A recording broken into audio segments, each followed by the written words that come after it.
Hey guys, tonight we're stepping into a place where the salt clings to your skin before you even see the sea.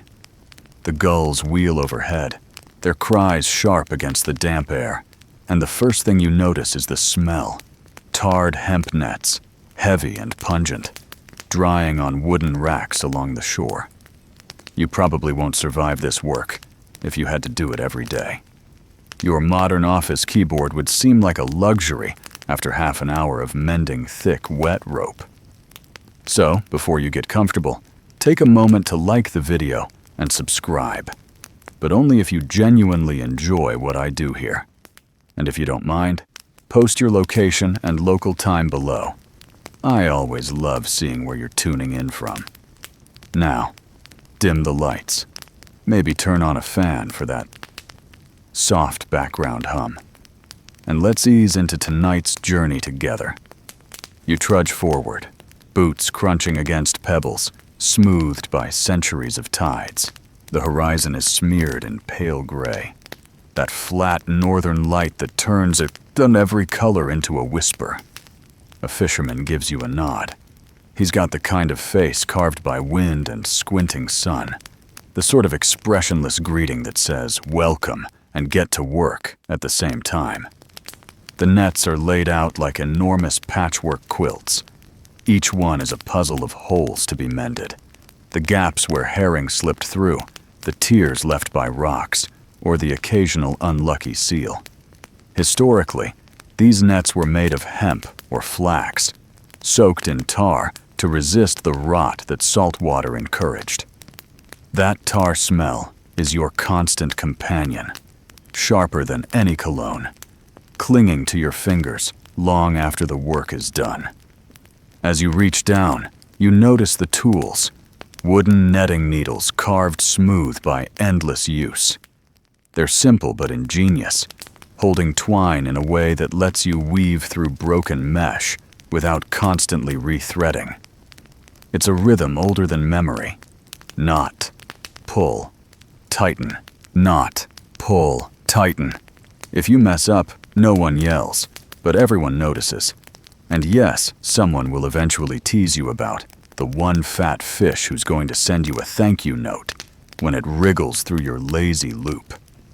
Historians still argue whether medieval fishing communities were more cooperative or more cutthroat. Some records suggest they shared tools and space.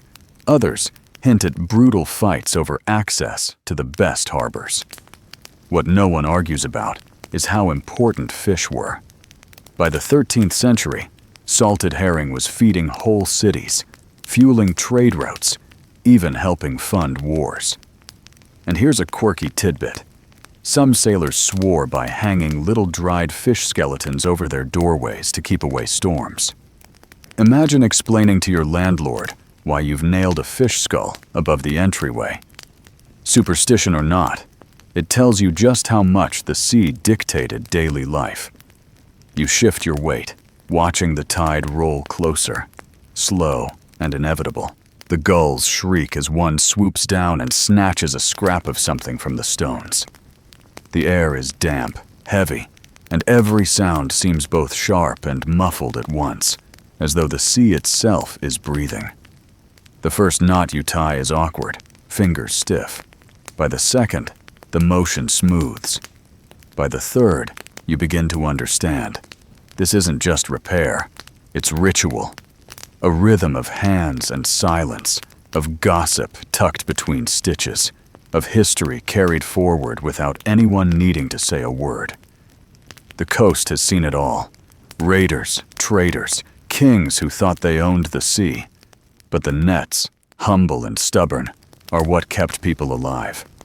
And as you settle into that rhythm, with salt air in your lungs and tar under your nails, you realize the week has only just begun. You sit cross-legged on a damp plank near the harbor wall, the cold seeping into your knees.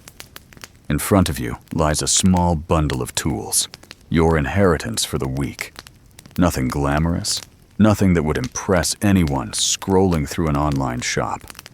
Just wood, twine, and muscle memory. The wooden netting needle is carved into a long shuttle, its ends tapered, its belly grooved to hold yards of twine. When you wind it carefully, the cord hums against the wood with a faint rasp, the sound of preparation. Beside it, a mallet, lighter than you expect, made for tapping knots tight against the mesh. And because tradition never wastes a chance for improvisation, a smooth seashell lies there too, used as a scraper for tar, barnacles, or whatever else clings where it shouldn't. You pick up the needle and feel how it fits naturally into your palm. Generations have known this shape. A fisherman 1,000 years ago would know exactly what you're holding without explanation. This continuity is both comforting and slightly absurd. You can change politics, invent smartphones, launch satellites, but a hole in a fishing net still needs the same old tool. The process begins slowly. You find a tear in the net, wide enough that last night's catch would have slipped out, free and mocking. You pass the shuttle through one side, loop, and draw the knot tight. Then again, slightly lower. Then again. It's a rhythm, but one that tolerates no hurry. You can't simply mash two sides together. Each stitch has to mirror the original grid. Otherwise, the tension warps, and your neat square mesh becomes a sagging hammock for fish that will never arrive. The smell of hemp and tar fills your nostrils. You rub the twine between your fingers. It's rough, but with a waxy finish from its tar bath. That tar, by the way, is a marvel of medieval chemistry. Ordinary rope left in seawater would rot in weeks. With tar, the fibers resist fungi, salt, and insects. The Vikings knew this trick, coating not only nets, but entire ships. Historians still argue whether they developed the process independently or borrowed techniques from Mediterranean traders. Either way, tar was the quiet technology that made northern seafaring possible. Without it, no great voyages, no herring trade, no bustling harbors, echoing with gulls. You glance up and see an old man working nearby, his fingers darting like a magician's. He doesn't even look at the net. His hands know it better than his eyes. You imagine what it must feel like to wake before dawn, half asleep, and still tie knots with perfect precision, guided by nothing but touch. Some say true mastery means your body remembers what your mind forgets. You're not there yet. Your knots still require squinting concentration and the occasional whispered curse that you quickly swallow back into a hum. A curious boy wanders close. He holds a chunk of driftwood in one hand and a gull feather in the other. He asks, with the bluntness of youth, whether you've caught any fish yet. You explain, half seriously, that repairing nets isn't glamorous, but without it, there would be no supper. He nods with the gravity of a judge and announces that his grandfather once told him fish can smell fear. This seems unlikely, but the way he delivers it makes you wonder if somewhere, in some old superstition, people did believe exactly that. Fishermen have always been creative in explaining why the sea gives or withholds. Mainstream history tells us that by the Middle Ages, towns along the North Sea coast relied almost entirely on fish exports. Salted herring barrels crossed borders, bringing not only food, but also revenue in the form of taxes and tithes. Entire guilds formed around the craft of net making and repair, enforcing standards with the same seriousness modern trade unions wield. If you botched a net, you didn't just risk losing dinner, you risked fines, disgrace, maybe even exile from the guild. And yet, despite these rules, quirky practices slipped through. In one Danish village, apprentices supposedly had to spend their first night of training sleeping wrapped in a half-finished net, so the sea spirits would weave their dreams. A strange idea, but who's to say it didn't help? You pause, flex your fingers, and blow warm air onto your hands. The wind cuts across the quay, scattering gull cries like laughter. In the distance, a church bell tolls noon. It echoes through the mist, resonant and steady, as though reminding everyone that while you fuss over knots, time keeps its own rhythm.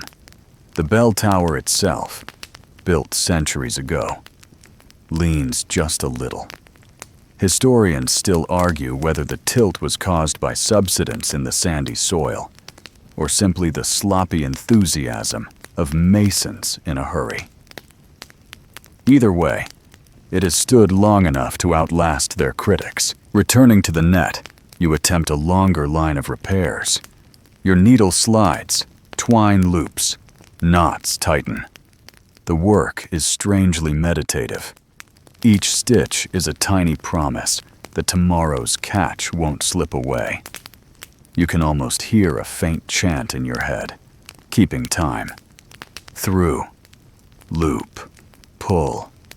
Through, loop, pull.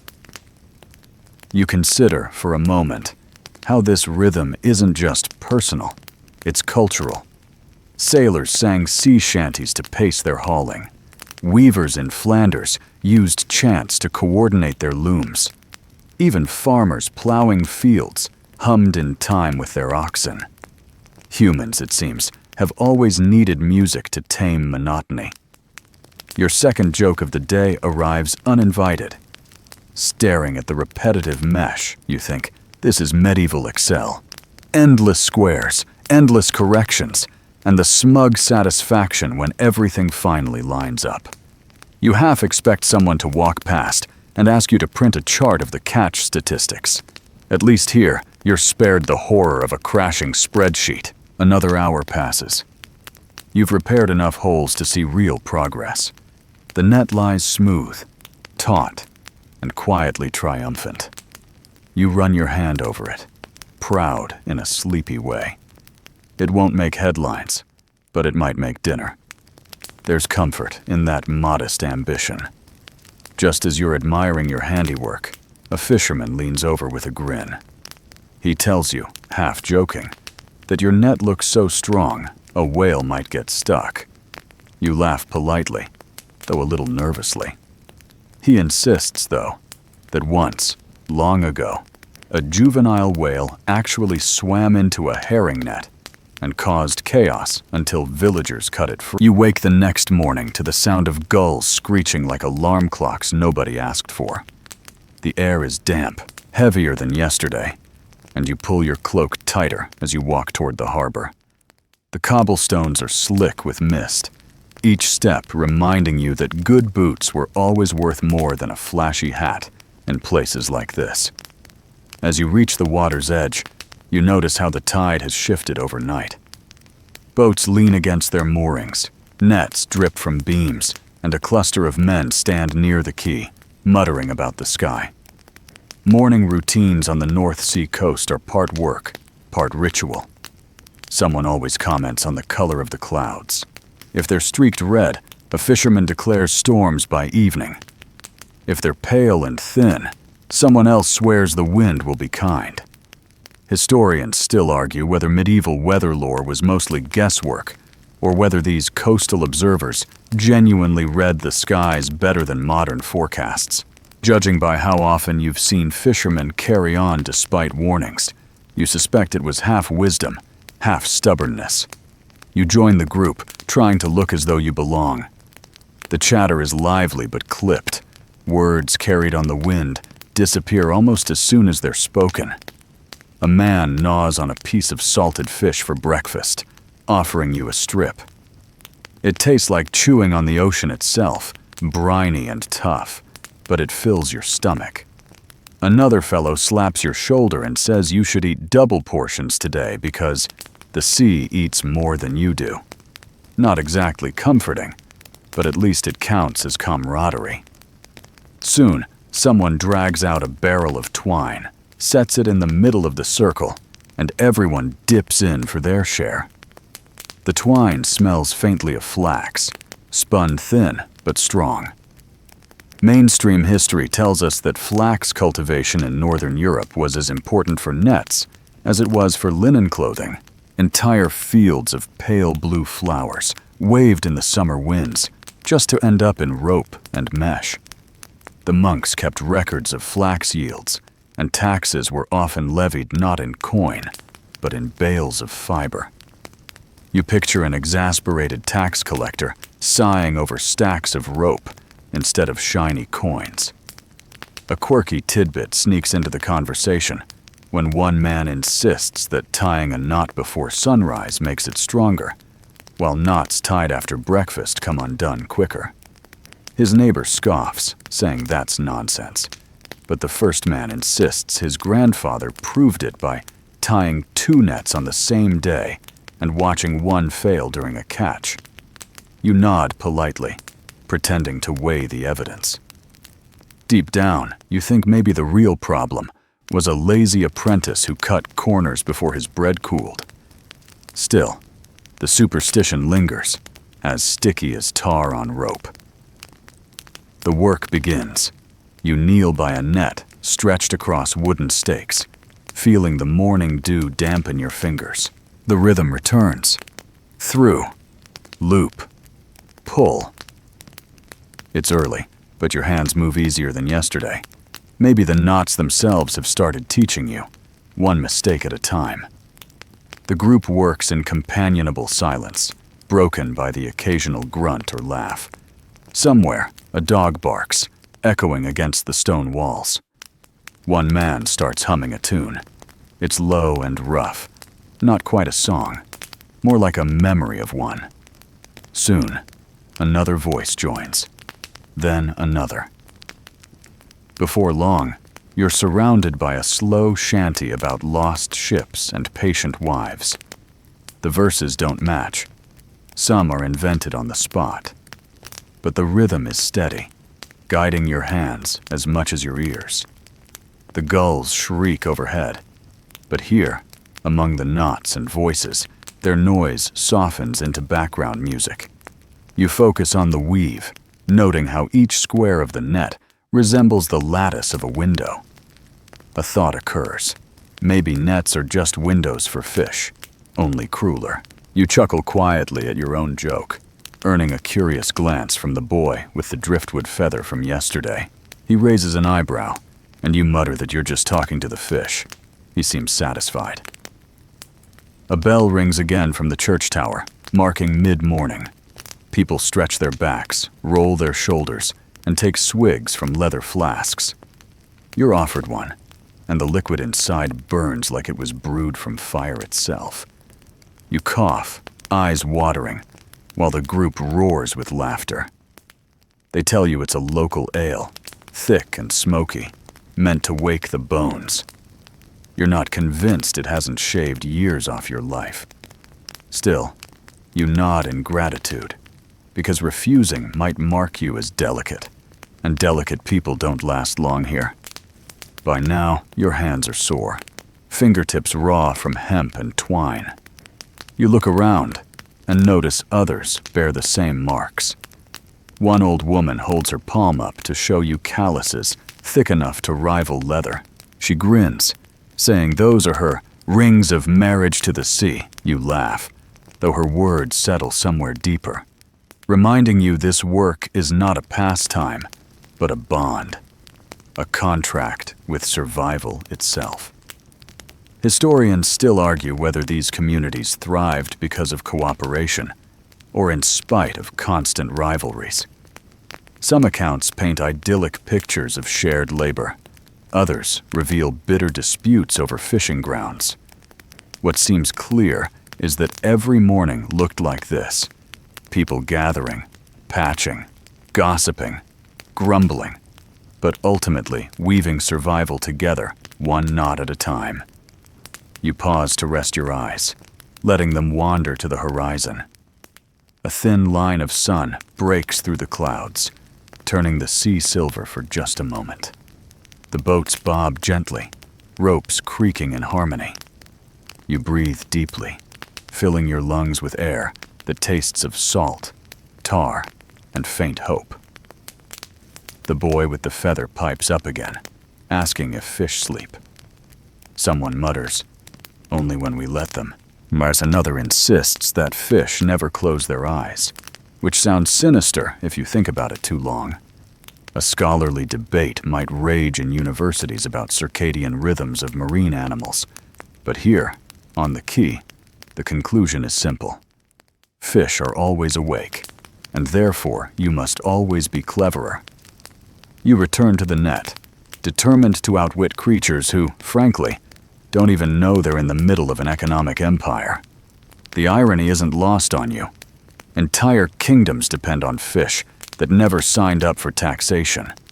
Still, you tie another knot, making the empire just a little stronger. Hours drift by.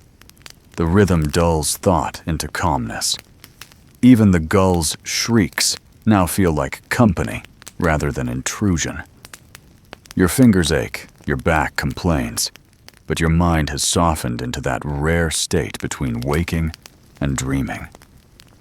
The sun climbs higher, the mist thins, and laughter bubbles here and there as people trade stories. You learn about a boat that once brought in a catch so large the deck sank an inch lower into the sea. You learn about a fisherman who swore he saw a mermaid combing her hair near the shoals. Historians still argue whether such sightings were seals, tricks of light, or just too much ale. But the stories endure because the sea needs its mysteries. By late morning, the nets stretch whole again, their scars hidden in neat rows of knots. You feel oddly proud, as if you've contributed to something larger than yourself. You shift to a new section of netting, the ropes stretched wide across wooden stakes hammered into the sand.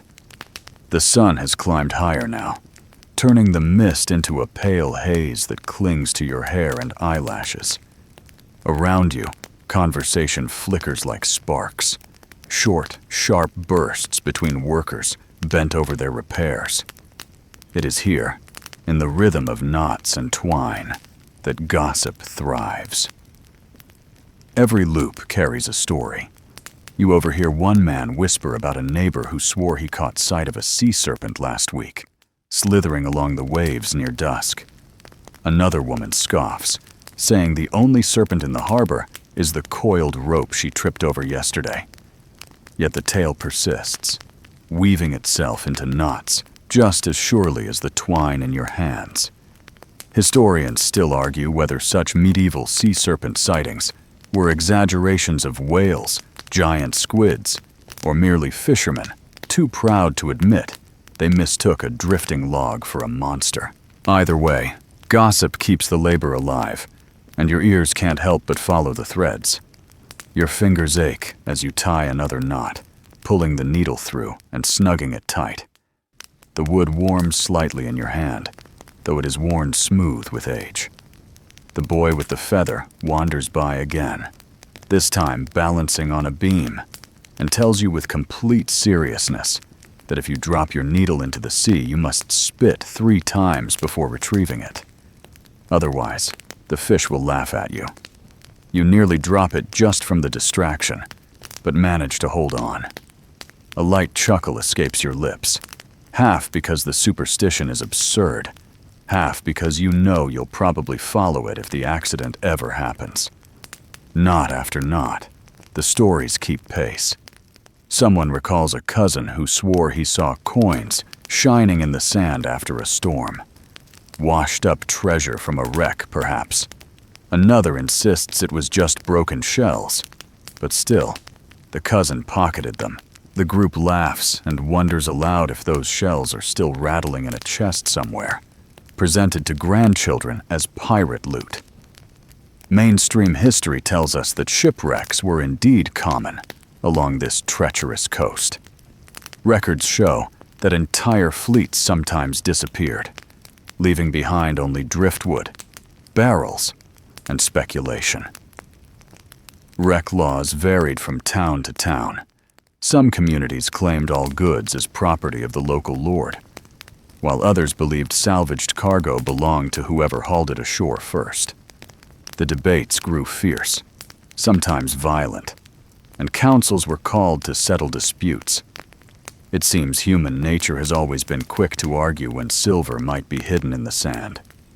You tie another line, noticing how your hands have already grown steadier compared to yesterday. The net doesn't resist as much. The twine slips more easily through the loops. Perhaps gossip is the secret ingredient. By filling the silence, it numbs the pain in your fingertips and makes the hours dissolve. Then comes a story about charms. One man displays a tiny leather pouch tied around his wrist. He swears it holds the tooth of a herring, gifted by his grandmother, and that as long as he wears it, no net he repairs will ever tear at sea. His companions tease him relentlessly, asking whether the tooth has to be brushed twice a day. He grins and defends the talisman, daring them to test his nets after a storm. You wonder how many of these beliefs are sincere, and how many are simply traditions no one dares abandon. Historians still argue whether superstitions like these served practical purposes. Perhaps they boosted morale, created a sense of control in an unpredictable world, or simply helped apprentices remember their craft. After all, if you believe your knot is stronger because you tied it before sunrise, or carried a herring's tooth, you might tug it tighter without realizing. Faith, in that sense, becomes technique disguised as magic. The sun dips behind a cloud, and the light softens. For a moment, the harbor feels like a stage, the workers' actors repeating lines spoken for centuries. Knots, gossip, laughter, arguments, all woven into the same endless net. Your first joke of the day sneaks out when you realize that repairing nets is like moderating a group chat. Everyone talks over each other, nothing really changes, and yet somehow order is maintained. You imagine a medieval administrator sighing at the flood of complaints. Dear Guild, please stop reporting sea serpents as workplace hazards. As the hours stretch, you become attuned to the details. The scrape of a needle against rope, the faint whistle of wind slipping through empty mesh, the wet thud of a wave hitting the quay. Each sound marks progress. Each sound belongs to the labor. One fisherman recounts a darker tale, the boat that vanished after its nets tangled around rocks, dragging the crew down. Silence follows for a beat, the only noise the slap of water against the wall.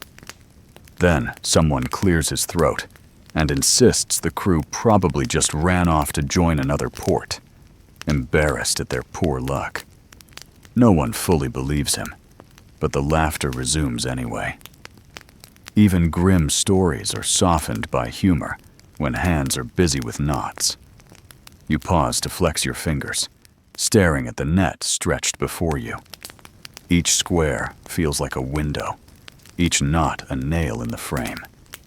You marvel at how such a simple structure could feed entire towns, could support economies, could even shape politics.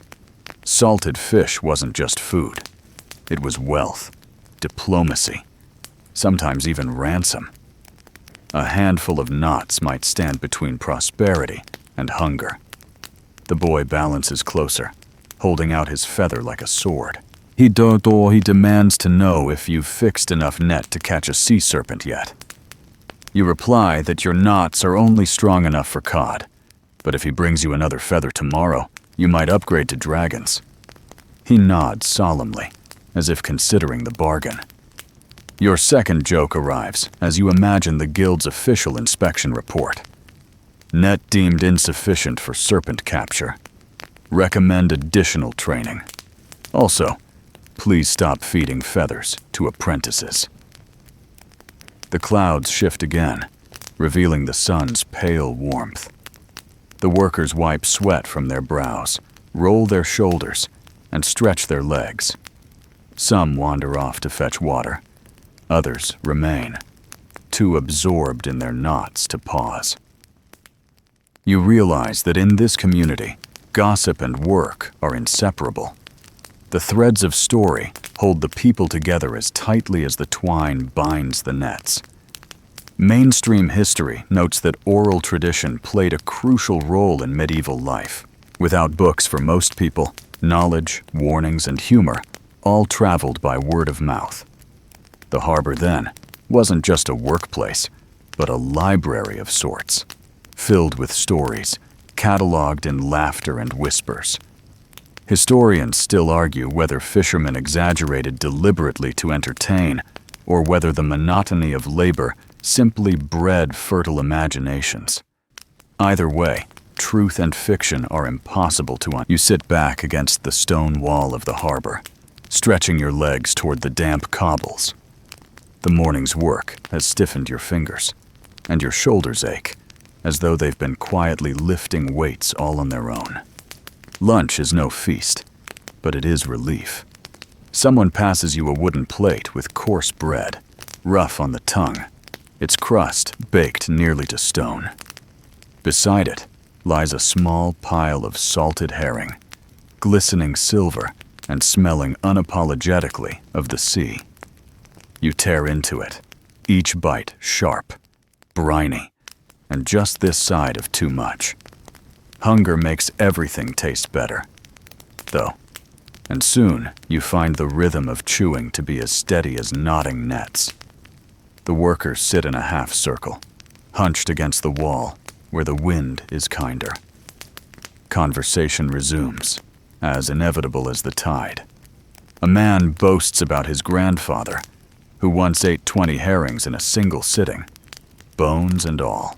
His neighbor counters with a tale about a cousin who lived to 80 on nothing but rye bread, pickled fish, and sheer spite. The boy with the feather, always nearby, wrinkles his nose and mutters that even cats would turn down such a meal. Laughter ripples through the group, broken only by the crunch of bread crusts. Mainstream history reminds you that salted herring wasn't just a meal. It was the backbone of Northern Europe's trade by the later Middle Ages. Cities grew fat on barrels of preserved fish, shipped inland where fresh catches never reached. Monarchs taxed it, merchants schemed over it, and guilds defended it fiercely. Eating a salted herring here at the quay isn't just lunch. It's biting into the economic engine of an entire era.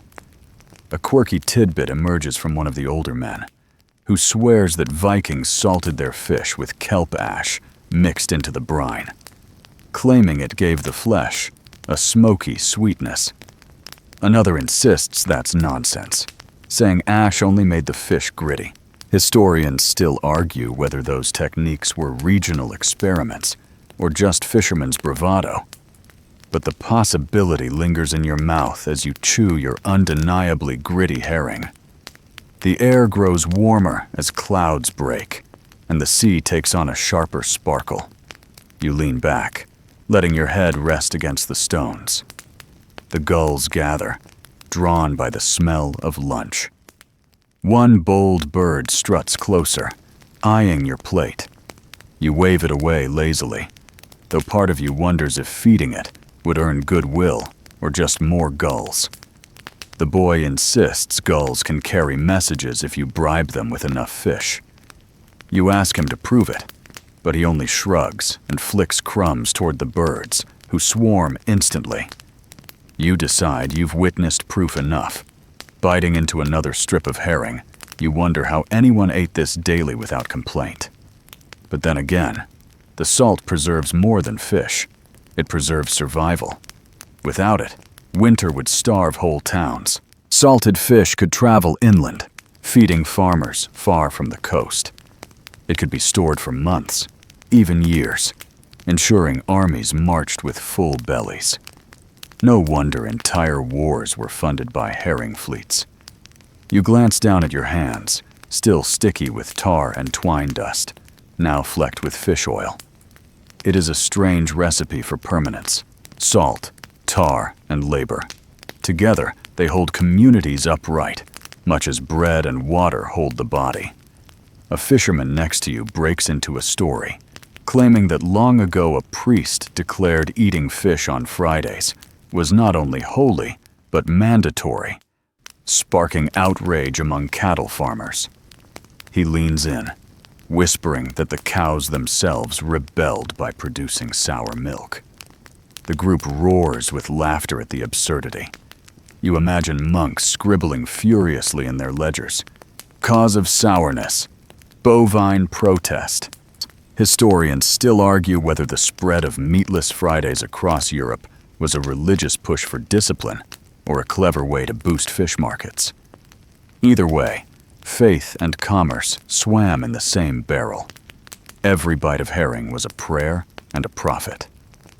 Your first joke of the afternoon forms as you chew another bony strip. You realize medieval people invented the original fish stick, only without breading, frying, or the courtesy of removing bones. You nearly choke on a tiny spine, as though history itself is mocking you for the comparison.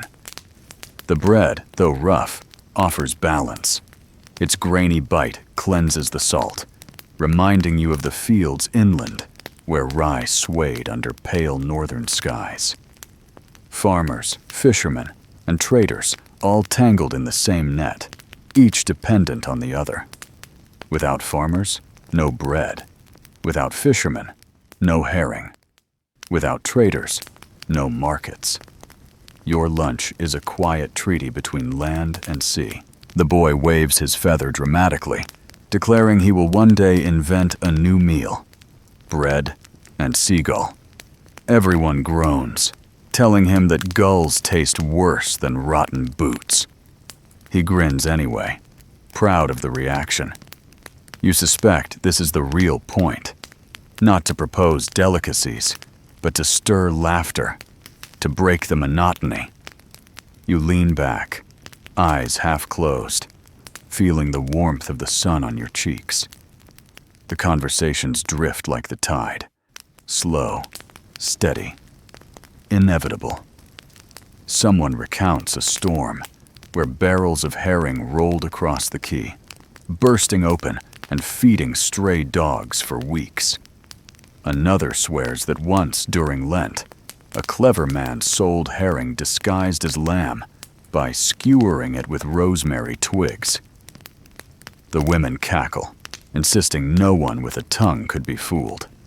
Still, the story persists, half memory, half mischief. Your second joke emerges when you picture medieval street food stands. Hot salted herring on a stick comes with complimentary indigestion. You imagine the line of villagers clutching their coins, not because they loved the taste, but because the alternative was starving. As you chew the last bite of bread, you notice the gulls have grown bold. One swoops down, snatching a fish scrap from your neighbor's plate. Chaos erupts. Men waving arms, women shouting curses, the boy laughing so hard he nearly drops his feather. For a moment, the harbor is all feathers, laughter, and flapping wings. Then, as suddenly as it began, the gulls scatter, leaving crumbs and a shared story to tell tomorrow. The group settles again, sighing and wiping hands on rough cloth. You sip water from a leather flask, the taste faintly metallic. It washes the salt, but leaves you thirstier somehow. Perhaps that's the point, to keep you drinking, to keep you tied to the earth as the sea threatens to claim your focus. You stand slowly, stretching sore legs. Lunch is finished, but the day is far from over. Nets wait, ropes sag.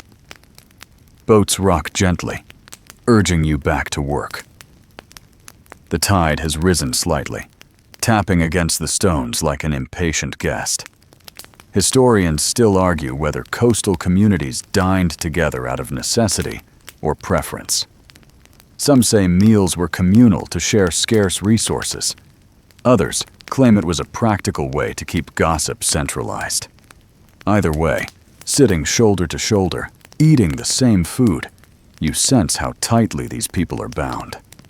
Your third joke slips out as you pat your stomach. Well, if fish is brain food, then I should be a genius by now. The boy retorts that you're probably just turning into a herring yourself, scales and all. You grin, half tempted to check your reflection for silver glimmers. The sun climbs higher still, shadows shrinking. The air hums with quiet determination as workers rise, brush crumbs from their laps, and return to the nets. The afternoon drifts into a slower rhythm, and as you settle back to work, the harbor seems to breathe with you. Clouds roll across the sky, painting the sea in shifting shades of silver and steel. The air is heavy with the scent of tar, fish, and damp wood. Each knot you tie feels steadier now, but the silence between the group begins to fill with something else: superstition. Out here, far from certainty, people reach for explanations wherever they can find them.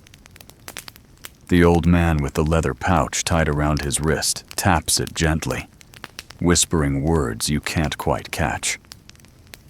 You've seen him do this before he ties a new knot, as though invoking protection.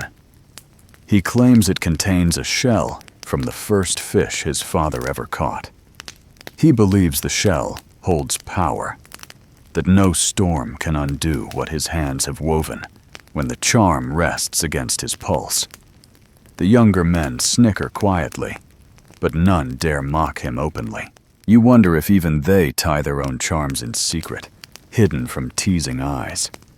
A woman beside you tells of a time her mother sprinkled sand from the beach into her pockets before a voyage, insisting it would keep her feet grounded even at sea. She laughs at the memory, yet her hand slips to her pocket now, as though checking for grains of sand that might still linger. Quirky beliefs cling as stubbornly as barnacles. Historians still argue whether such superstitions were mere distractions, or whether they served as psychological armor against the dangers of the sea. Some suggest charms created a sense of control in lives governed by wind and wave, while others argue they were remnants of older, pagan traditions, softened and reshaped over centuries. Either way, their presence is undeniable. The boy with the feather sits cross-legged, carving a piece of driftwood with a dull knife. He insists that carving a bird on the handle of a netting needle ensures a good catch. When pressed, he admits no bird has ever guaranteed him dinner, but he likes the company. You nod, deciding that belief itself is often the real catch. Your first joke of the afternoon slips free when you glance at your tangled section of net and mutter that maybe you should tie a knot shaped like a fish, so they'll swim straight into it out of politeness. The boy grins, promising to test the idea tomorrow.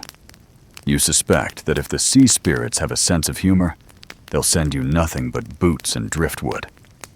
The conversation drifts to whales, as it often does when the horizon is calm. One man insists that whales bring luck, that their presence drives shoals of herring closer to shore. Another swears the opposite, claiming whales frighten fish away, leaving nets empty. The argument grows lively, voices rising and hands gesturing. Historians still argue the same point, whether medieval fishermen considered whales a blessing or a curse. The truth likely depended on whether the catch was good that week. Still, stories of whales loom large in every harbor, half fear, half awe. The old man interrupts the debate with a tale. Years ago, he swears, a whale rose near his boat, so close its eye stared at him like a great lantern. He claims the gaze lingered, as if weighing his soul, before the creature vanished beneath the waves. Silence follows, respectful and uneasy. No one laughs, no one mocks. Even the boy lowers his feather, wide-eyed. You feel the hairs on your arms rise at the thought of being measured by such an ancient eye. The gulls swoop lower, drawn by scraps left from lunch. Their cries pierce the quiet, harsh, and insistent. One bird lands boldly near your knee, cocking its head as though demanding tribute. You toss a crumb of bread, and it snatches it instantly, wings beating against your sleeve. The boy cheers, declaring that you've now earned the gull's loyalty. You suspect you've only encouraged more begging. You lean back on your heels, listening as another story surfaces. This one about fishermen who swore that tying a knot backward cursed the entire voyage. Supposedly, one apprentice once reversed a stitch, and the very next day, the boat capsized. Whether truth or coincidence, the tale lingers like a warning. You glance at your own work nervously, double-checking the direction of every knot. Better cautious than cursed. Mainstream history offers a more grounded view. Guild records reveal fines for sloppy or careless repairs, not because of spirits, but because a poorly tied net meant lost revenue. Yet the story stuck, blending practical rules with supernatural weight. After all, what better way to train apprentices than to terrify them into obedience? Your second joke arrives as you realize the harbor is basically one giant classroom where the lesson plan is 90% superstition, 10% manual labor. You imagine medieval teachers sighing as apprentices argue whether knots should be tied clockwise, counterclockwise, or under the supervision of a friendly seagull. The clouds darken briefly, a shadow sweeping across the water. The chatter softens. People glance at the horizon, wary. The sea can turn quickly, and even a hint of change sharpens attention. For a moment, everyone works in silence, the only sound the scrape of twine against wood. Then, as the shadow passes, voices rise again, laughter resuming like a fire stoked back to life. Another woman shares her own ritual. Before casting nets, she spits into the water, claiming it distracts the spirits that dwell beneath. Her companions grimace at the thought of adding spit to dinner, but she insists it's effective. You wonder, not for the first time, how many of these customs are born simply from the desire to have something to do when facing the vast indifference of the sea. The boy, not to be outdone, raises his feather like a banner and proclaims he will one day invent a knot so powerful that fish leap willingly into it. The group humors him, clapping lightly. You smile because belief, whether in feathers or knots, is what stitches these people together. Historians still argue whether charms and rituals genuinely influenced fishing success or whether they were simply cultural glue. Perhaps both. Belief may not control the sea, but it shapes the people who face it. And in the end, that may be just as important. You tie another knot, the rhythm steady, the twine warm under your fingers. The sea air cools your skin, carrying whispers of old prayers and quiet fears. You sense how deeply superstition saturates this place, how every knot holds not just twine, but trust in unseen forces. Your third joke sneaks in quietly as you imagine applying these beliefs to modern life. If your Wi-Fi cuts out, just spit 3 times and tie your cables before sunrise. You chuckle softly, earning a puzzled glance from the woman beside you. You shrug, letting the humor dissolve into the rhythm of your hands. The afternoon stretches on. The nets grow whole, and the superstitions settle like mist in the air. Each tale, each charm, each whispered ritual binds the community together, a tapestry woven as tightly as the nets themselves. As the tide rises and the gulls circle, you tie the harbor stones are slick beneath your boots as you wander further down the quay. The tide has shifted again, slapping lazily against the wall, and you pause to study the curve of the breakwater. Its foundation is older than the timbered houses leaning overhead, older than the church spire that cuts into the sky. You reach out and trail your fingers across barnacled stones, rough and jagged, each block darkened by centuries of spray. Mainstream history tells us that many harbors on the North Sea coast were first laid in the high Middle Ages, when trade blossomed and guilds grew powerful. Guild masons set the stones, Fishermen paid levies to maintain them, and merchants argued over whose ships had priority at the moorings. These walls were not simply practical, they were political. A strong harbor meant wealth, and wealth meant leverage. You run your hand along the ancient blocks and realize you're touching not just rock, but the foundation of entire city fortunes.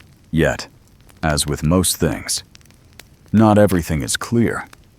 Historians still argue whether the earliest harbor walls here were constructed by local guilds pooling resources or ordered by a feudal lord demanding taxes in kind. The written records are patchy, and the stones themselves, weathered and silent, refuse to answer.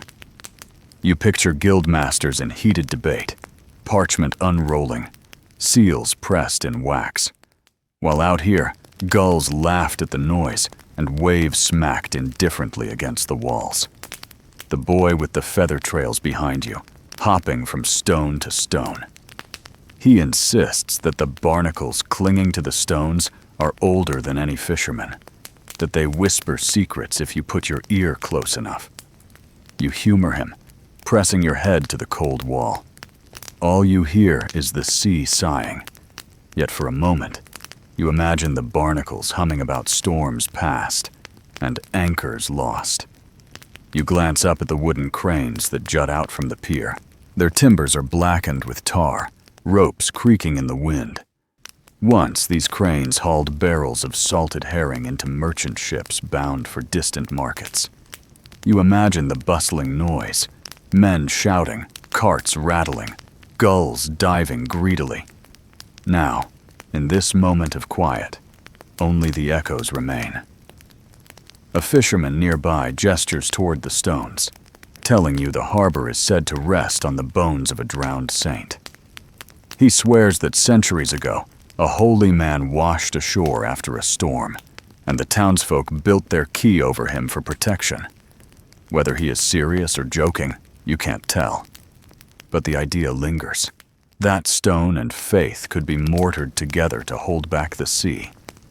Your first joke bubbles up when you imagine future archaeologists writing, "Yes, this harbor wall was constructed from rocks, tar, and one extremely patient skeleton." You chuckle to yourself, grateful the wind carries the sound away before anyone demands an explanation. Walking further, you notice how each stone seems to tell a different story. Some are smooth, carved neatly. Others are jagged, stuffed awkwardly into gaps, as though someone simply wanted to be finished by supper. It reminds you of patchwork nets, half artistry, half stubborn practicality. Beauty mattered less than survival. You crouch, brushing aside seaweed, and uncover a faint groove in the stone. It looks like a chisel mark, sharp even after centuries of waves. You wonder about the mason who struck it, hammer ringing in rhythm, sweat stinging his eyes, unaware that you'd one day stoop to admire his forgotten effort. The boy pipes up again, pointing at a crack filled with shells. He declares it's proof the sea is trying to reclaim the wall. You can't argue. The battle here is endless. Stone against tide, tide against stone. The miracle isn't that walls stand forever. It's that they stand long enough. Mainstream history also notes that many medieval harbors required constant repair. Records show towns hiring teams of laborers every spring to restack displaced stones, patch cracks with lime mortar, and replace timbers washed away in storms. Some years, the damage was so severe that entire sections collapsed, forcing ships to moor dangerously further out. Commerce was never guaranteed. It was carved out of resistance, year after stubborn year. Your second joke sneaks in when you think about modern building inspections. Imagine a medieval inspector with a clipboard, wall slightly crooked, gull population non-compliant. Recommend additional saints for reinforcement. You grin, the absurdity almost making you forget how cold the wind has grown. The air smells of wet stone and seaweed now, sharper and earthier than the tar-scented nets. You breathe deeply, the scent filling your chest with history itself. Each inhale feels like drinking from a cup poured by centuries. The boy darts ahead, leaping onto a block that juts into the water. He waves his feather triumphantly, declaring it the prow of his imaginary ship. For a moment, the seriousness of the harbor melts into play. You can almost see the ghost of a real ship anchored nearby, sails furled, ropes creaking. The line between memory and imagination blurs easily here. Another fisherman ambles over, nodding at the stones. He mutters that storms will take them soon, just as they've taken other harbors up and down the coast. He claims he's seen ruins of older quays swallowed by shifting sands, nothing left but a few blackened timbers poking from the tide. Historians still argue whether such ruins prove earlier settlements, or whether they are remnants of abandoned warehouses. To the villagers, though, it doesn't matter. The sea gives, the sea takes, and walls crumble eventually. You run your hand along the top of the wall, rough with lichen. It feels both strong and fragile. A contradiction that sums up this entire coast. The stones are heavy, immovable, yet you know one storm could scatter them like dice. You marvel at the human will to keep rebuilding, again and again, against an opponent that cannot be defeated. Your third joke comes when you realize the harbor wall is the medieval equivalent of a leaky roof. You can patch it endlessly, but eventually the sea will remind you who really owns the house. The tide pushes higher now, waves slapping with more urgency. You step back, avoiding spray. The boy crows loudly about the first drops of rain strike without ceremony, darkening the nets before you even notice the sky has shifted. One moment the harbor glimmers under a pale wash of light. The next, it sulks beneath clouds rolling low and heavy. You sit cross-legged again, twine looped around your fingers, and feel the sting of drizzle soaking through your cloak. The smell changes instantly. Tar softens, hemp darkens, and a damp musk rises from the stones like breath from a sleeping animal. The workers groan but keep going. Out here, weather is an unwelcome guest, never a reason to stop. A man mutters that if you stopped every time it rained, you'd never eat. Another replies that the sea would prefer that arrangement. Jokes like these are shields against the chill, flimsy but necessary. The boy with the feather dances in the rain, arms spread, declaring that the drops are blessings from sky spirits. Someone throws him a look that says, "You're daft," but no one tells him to stop. Superstition is tolerated, even welcomed, when the clouds grow heavy. Historians still argue whether fishermen of the medieval North Sea coast considered rain a curse or a gift. Some records describe villagers praying for showers to soften dried nets, while others suggest rain was dreaded for spoiling salted fish laid out to cure. You realize the truth probably depended on whether you were mending ropes under a roof or crouched on wet stones like you are now. You tug another loop tight.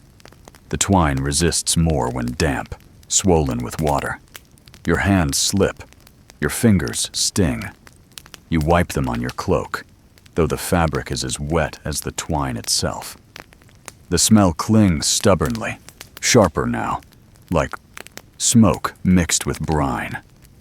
A gust of wind rattles the stakes, and several nets billow like sails. For a heartbeat, the harbor feels like a fleet waiting to depart, ropes snapping, cloth straining.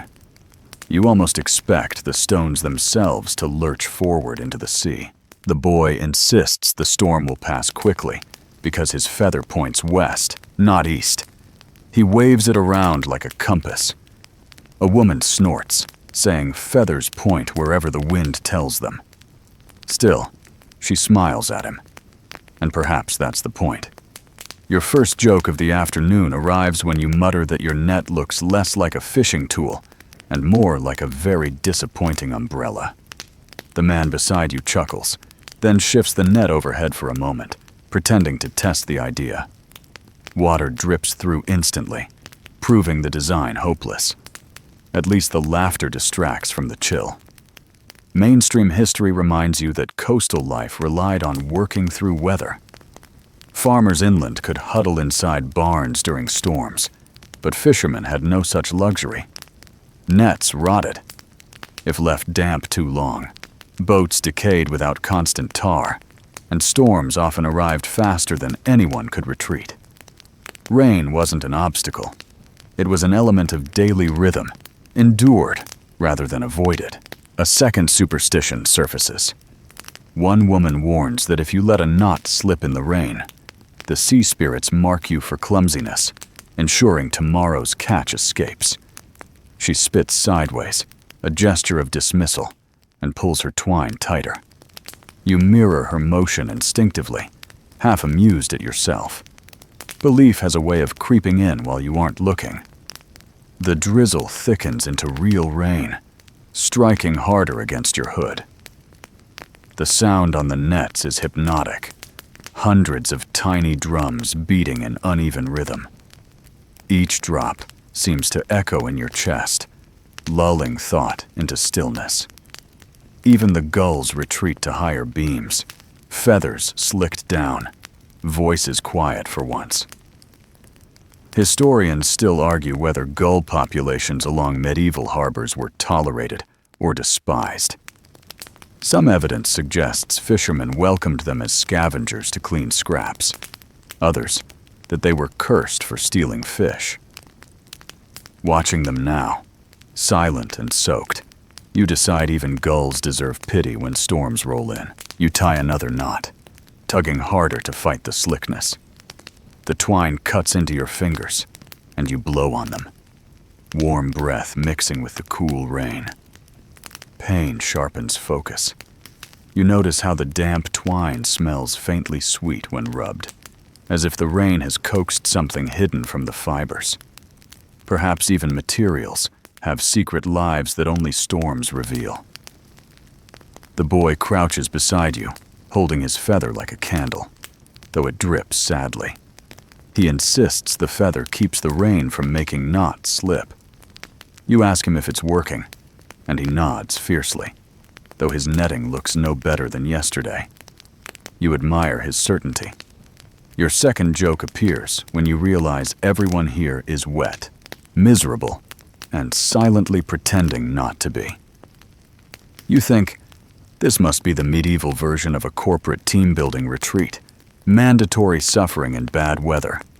You almost say it aloud, but decide the humor would be lost without modern offices for comparison.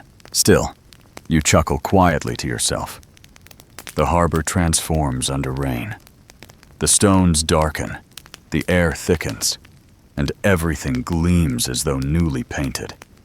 Even the ropes look alive, veins pulsing with water. The sea itself grows restless, waves snapping more sharply against the wall.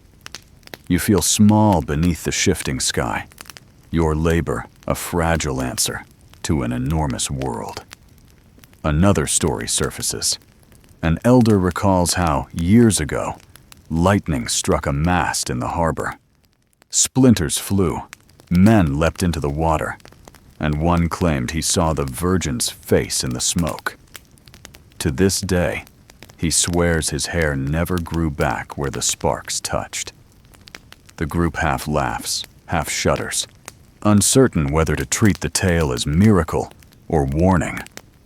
Historians still argue whether medieval people interpreted lightning strikes as divine judgment or natural hazard. Church records describe sermons calling storms punishments for sin, while merchant logs simply note loss of vessel. And here, among the nets, people seem comfortable letting both explanations coexist. Your third joke sneaks out as you glance at the black clouds and think, if this is divine punishment, then clearly someone on this quay ate 2 herrings instead of 1. The boy bursts out laughing, feathers shaking wildly, and the tension dissolves for a moment. Rain begins to soften, turning back into drizzle. The harbor exhales, as though relieved. Workers stretch their backs, shaking water from their sleeves. Some nets sag, heavy with moisture, needing extra time to dry before nightfall. You run your hand across one, water dripping steadily between your fingers. It feels less like rope now, and more like a living thing. Flexible, heavy, demanding. The boy points west, insisting the feather was right. The storm passes. You nod, unwilling to crush his triumph. Perhaps he's right after all. Perhaps feathers, like charms and whispered prayers. Evening edges in slowly, the light softening to a muted glow that spreads across the damp harbor. The rain has passed, leaving behind air that feels scrubbed clean, though the smell of tar and fish never truly leaves. Workers gather their tools, stretching sore backs, but instead of silence, a different rhythm fills the key.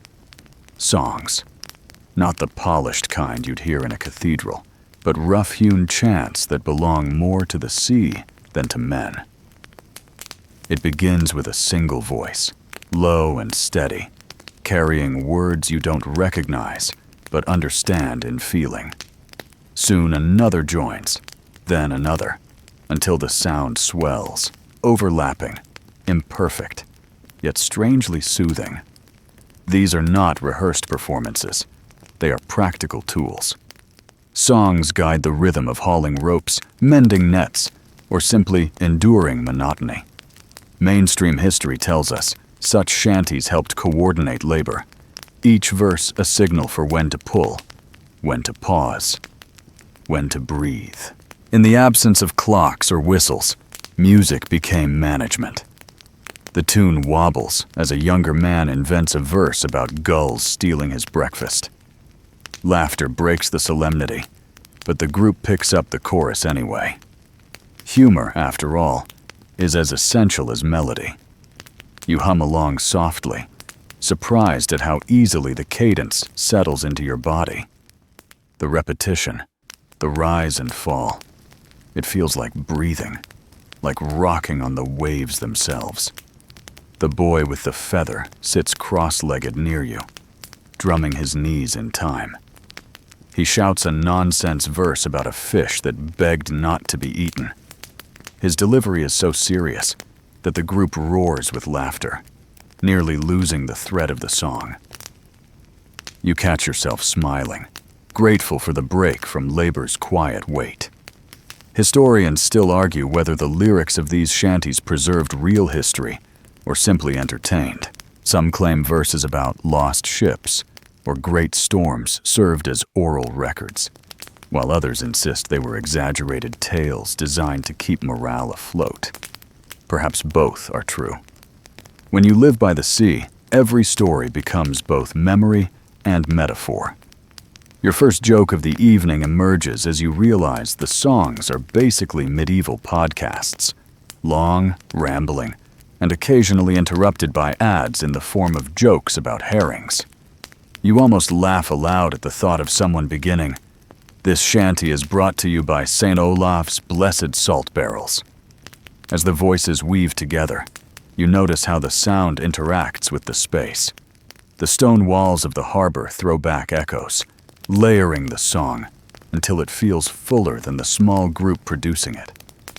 Even the gulls seem to fall in line, their cries punctuating choruses like unruly backup singers. The rain-slick nets glisten in the fading light, swaying gently as if dancing along. A fisherman nearby shares that his father taught him a special verse meant only for launching boats. Supposedly, the sea itself listened, and to launch without singing, it invited disaster. He demonstrates, voice rising higher, the words stretched long and mournful. The others nod, some joining, others simply listening with solemn respect. You feel a chill, as though the sea has paused just to hear. Mainstream history records similar rituals across Europe. Sailors in the Mediterranean sang hymns before setting sail, while northern crews favored chants layered with humor. Both sought the same thing: protection from the vast uncertainty of open water. The melody may differ, but the purpose is universal. The boy, of course, cannot resist adding his own flair. He belts out a verse about tying knots so strong they could trap the moon. Everyone groans, but the laughter lingers, and the rhythm carries on. You admire how his feather, now bedraggled from rain, still stands as a banner of confidence. Your second joke sneaks out when you whisper that if the moon really did fall into the net, someone would just complain it wasn't salted properly for storage. A man overhears, snorts, and nearly misses his cue in the chorus. The songs drift into older tales. One verse recalls a shipwreck where only the captain's hat floated ashore. Another verse claims that once, a shoal of herring was so dense a man walked across their backs without sinking. Historians still argue whether such exaggerated verses hid kernels of truth, perhaps a real wreck, perhaps a record-breaking catch, or whether imagination was the only catch that day. The sky deepens to violet. A lantern is lit near the quay, its flame flickering in rhythm with the song.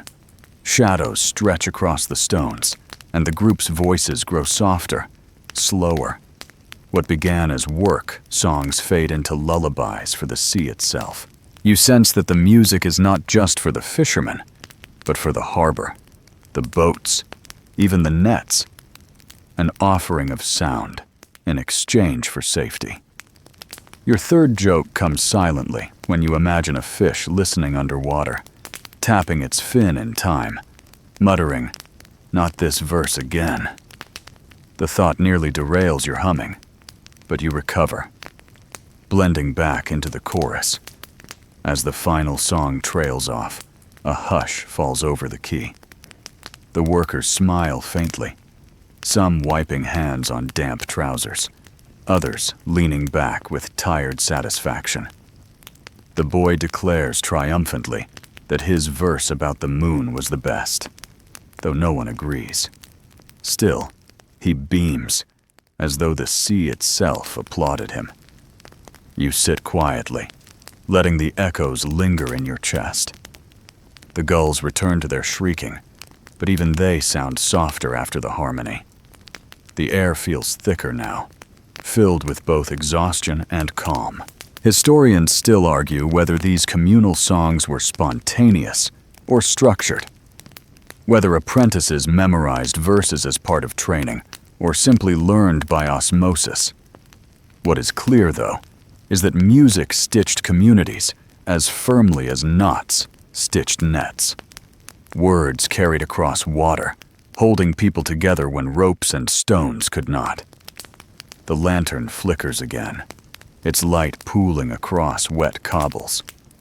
You draw your cloak tighter, your body heavy with the day's labor, but your mind oddly light. The songs have carried something away, tension perhaps, or loneliness. In its place, only rhythm remains, steady as the tide. The boy yawns loudly, still clutching his feather, and you realize night is not far. Tomorrow will bring more knots, more stories, more songs. But for now, the harbor hums with quiet satisfaction. Nets hang heavy but whole, boats rest against their ropes, and the sea waits, vast and patient. The sky deepens to a dull blue-gray as the first lamps flicker to life along the quay. Their flames tremble in the breeze, throwing faint halos across the cobbles. Nets still hang between stakes, dripping with rainwater, but the day's work is not finished. Evening is simply another shift, quieter, but just as necessary. You settle onto a low stool, wooden needle in hand, the lamplight painting your fingers in gold. Around you, others do the same. The chatter of the day has softened, replaced by the steady scrape of twine against twine, the creak of wet rope, and the occasional sigh from aching backs. The gulls are fewer now, roosting on the rafters of warehouses. Their cries have given way to the low murmur of human voices, drifting like smoke across the damp air. Mainstream history notes that many fishing villages stretched their labor into evening hours, especially in summer when daylight lingered. Work never really ended. It simply shifted. Nets were too valuable to leave in disrepair overnight, and catches awaited dawn. Guild records even mention fines for neglecting repairs, as though the law itself understood that leisure was a luxury the sea never permitted. You pass your needle through another loop, tugging gently, adjusting in the dim light. The tar smell seems stronger at night, as though the darkness amplifies it. You imagine it clinging to your lungs, your hair, even your dreams. The twine feels sticky now, swollen from rain, yet somehow the knots tighten more firmly under your hands.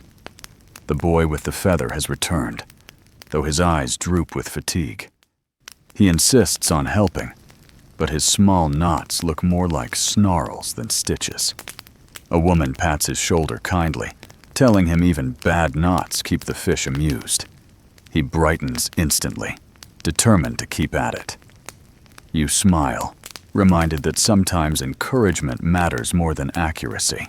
Your first joke of the evening surfaces when you glance at your uneven square of mesh and mutter that it looks less like a fishing net and more like medieval lacework. Someone overhears, chuckles, and says lace won't catch supper, but might catch a husband. The group laughs, the sound warm against the chill. A lantern flame sputters in the breeze, nearly going out. A man shields it with his hands, muttering that extinguished lamps invite ill luck. Another insists it only means the oil was poor. The debate grows briefly heated until a third voice cuts in, joking that maybe the lamp just grew tired of watching people tie knots all day. Laughter follows, and the argument dissolves. Historians still argue whether medieval lamps in harbors carried symbolic meaning beyond their practical use. Some suggest they represented safety for boats approaching shore. Others, that they were simply functional necessities. Here, though, it is clear. Light is both tool and talisman, fending off more than darkness. The nets sag heavier as the night air grows damp. You lean closer to your work, eyes straining, breath fogging faintly. The rhythm returns. Through, loop, pull. Through, loop, pull. It is hypnotic, a lullaby for your fingers. The sounds blur into a strange music, needle scraping, rope creaking, waves slapping, voices murmuring. The harbor becomes an orchestra of monotony, oddly soothing. Your second joke sneaks in as you imagine recording this cacophony and labeling it Relaxing Medieval Harbor Sounds, 10 hours. You picture future listeners falling asleep to the hiss of rain and the faint curses of tired fishermen. Somehow the thought comforts you, as if your labor might double as background music for another century. A fisherman begins humming again, low and steady, and soon the group joins softly. The songs are gentler now, half asleep. Verses about distant shores and homeward journeys. The music rises and falls like the tide, filling the gaps between knots. The boy hums too, though off-key, clutching his feather as if it conducts the melody. The lamplight glints off wet cobbles, turning them into a patchwork of gold and shadow. You glance across the harbor and notice how the stones gleam as though polished. Even the piles of rope look sculpted, art formed accidentally by necessity. There is beauty here, quiet and unplanned, revealed only to those willing to sit long enough in the dark. A man nearby tells a story about a wreck that once washed crates of exotic fruit ashore. He swears the villagers tasted oranges for the first time that day, and half of them believed the sour bite meant poison. Some refused to touch the fruit, while others ate until their stomachs hurt. Historians still argue whether such tales are embellished or rooted in truth, but the idea lingers, that storms sometimes delivered gifts as well as grief. Your third joke comes when you imagine medieval gulls discovering oranges and declaring them unfit for bird consumption. You chuckle, shaking your head, at the image of indignant gulls marching off in protest. The air grows colder. Workers pull cloaks tighter, rub hands together. Yet no one leaves. There is something sacred in the routine, as if leaving before the nets are done would offend the sea itself. The boy nods drowsily, his feather drooping, but he keeps tying anyway, proud of each lopsided knot. You admire his stubbornness, even as your own hands ache. The gulls stir occasionally, wings flapping against rafters, but they remain mostly quiet. The sea continues its endless percussion, waves slapping stone, hissing back, returning again. You find yourself breathing in time with it, chest rising and falling like a tide.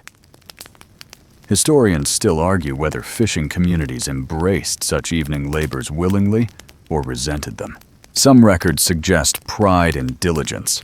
Others hint at grumbling and resistance. Perhaps both were true, coexisting as naturally as exhaustion and laughter. You realize that here, in this dim lamplight, it hardly matters.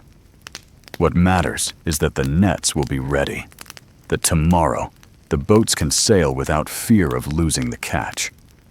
You finish another line of knots, running your hand across the mesh. It feels strong, whole, ready. Satisfaction wells up quietly, not triumphant, but steady. You realize this is what evening repairs are, not glory, not drama, just the calm assurance that something fragile has been made secure again. The lanterns flicker lower as oil dwindles. People rise one by one, stretching stiff limbs, rolling shoulders, muttering farewells. Tools are gathered, twine bundled, nets left to dry where they hang. The boy drifts toward his family, feather tucked behind his ear, eyelids heavy. He glances back at you, grins sleepily, and waves. You remain seated for a moment longer, watching the harbor settle. The air hums with quiet, broken only by the occasional splash of water or distant bark of the morning greets you with a pale light and a tide that seems to breathe heavier than usual. The air is sharper, filled with the metallic tang that lingers after a storm, and the sea itself feels restless, lifting and slapping against the harbor wall with unusual force. As you approach the quay, you notice the workers gathered not around nets this time, but near a pile of driftwood and wreckage that the tide has spat ashore.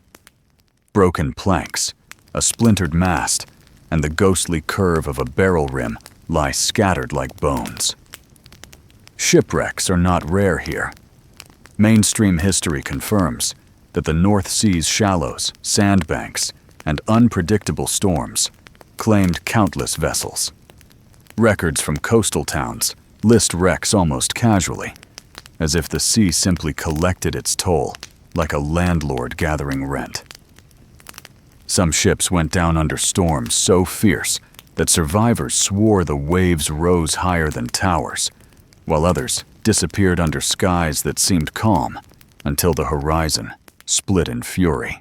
You step closer, trailing your fingers along a charred plank.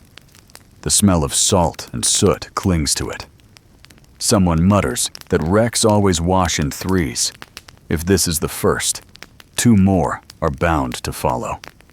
Another insists that wrecks come only when the moon grows thin, not thick as it is now.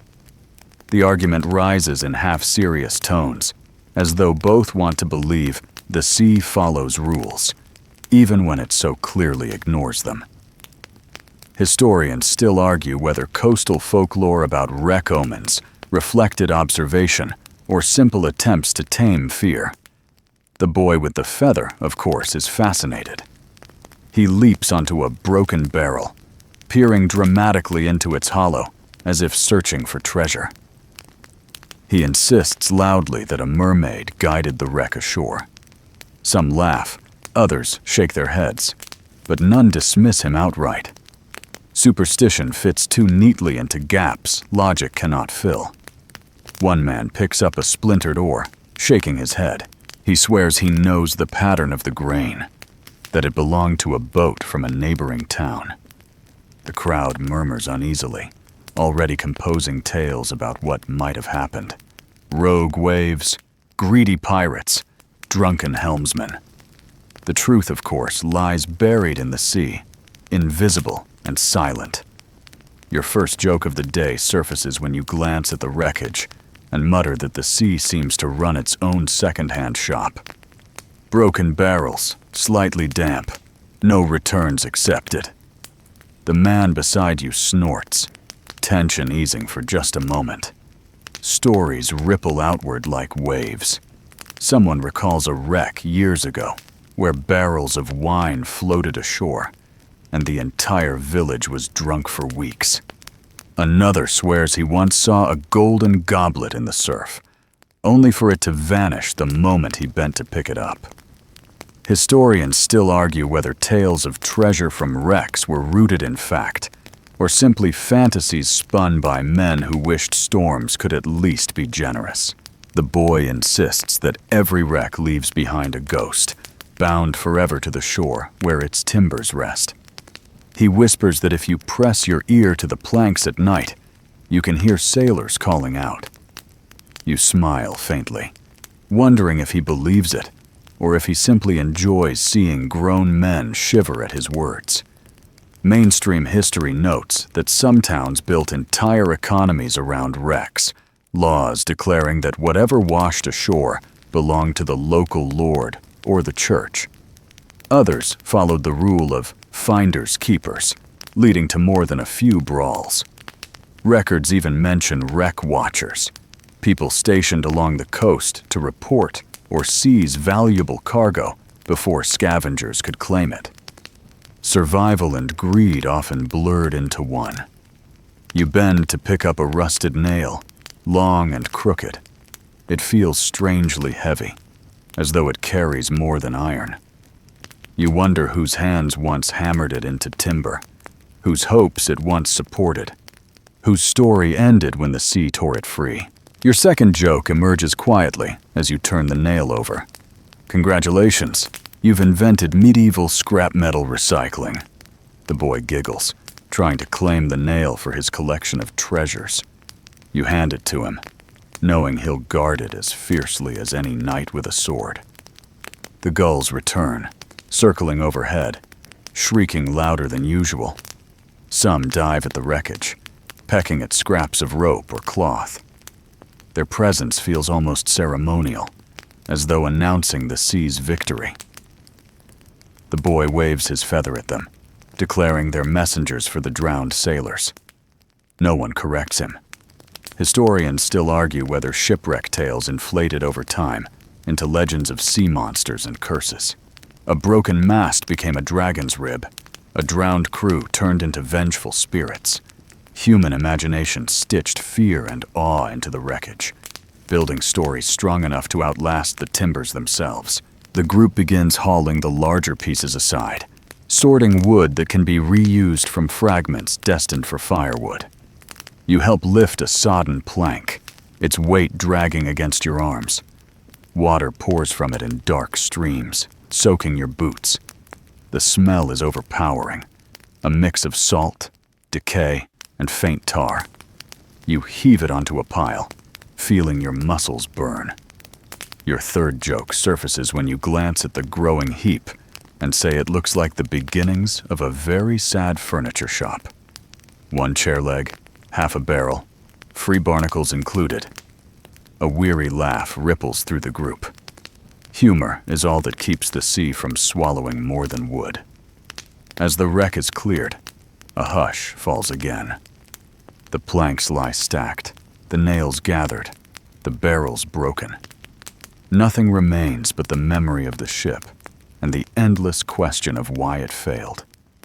Perhaps greed loaded it too heavily. Perhaps storm winds tore it apart. Perhaps the sea simply decided. Historians still argue whether most wrecks were avoidable through better seamanship or inevitable under the North Sea's wrath. Standing here, staring at the wet remains, you suspect inevitability always had the stronger hand. The boy tucks his feather behind his ear, nail clutched proudly in his palm. He announces that he will build his own ship from the wreck, one small enough to ride on waves, but strong enough to outwit the sea. The group humors him, smiling at his boldness. You admire it too, though you wonder whether his dreams will meet the same fate as the planks beneath your boots. The tide begins to pull back, reclaiming stray scraps, smoothing the shore. Workers drift toward their nets again, tools waiting, labor resuming. The wreck has been noted, processed, and absorbed into routine. Life bends but does not break. You glance once more at the dark water, its surface calm now, as though it never claimed a thing. But you know better. The sea keeps its secrets deep, leaving only fragments for you to puzzle over. And as you return to your place among the nets, the memory of the wreck lingers, both warning and wonder. The sea takes, but it also leaves stories in its wake, scattered like driftwood across the shore.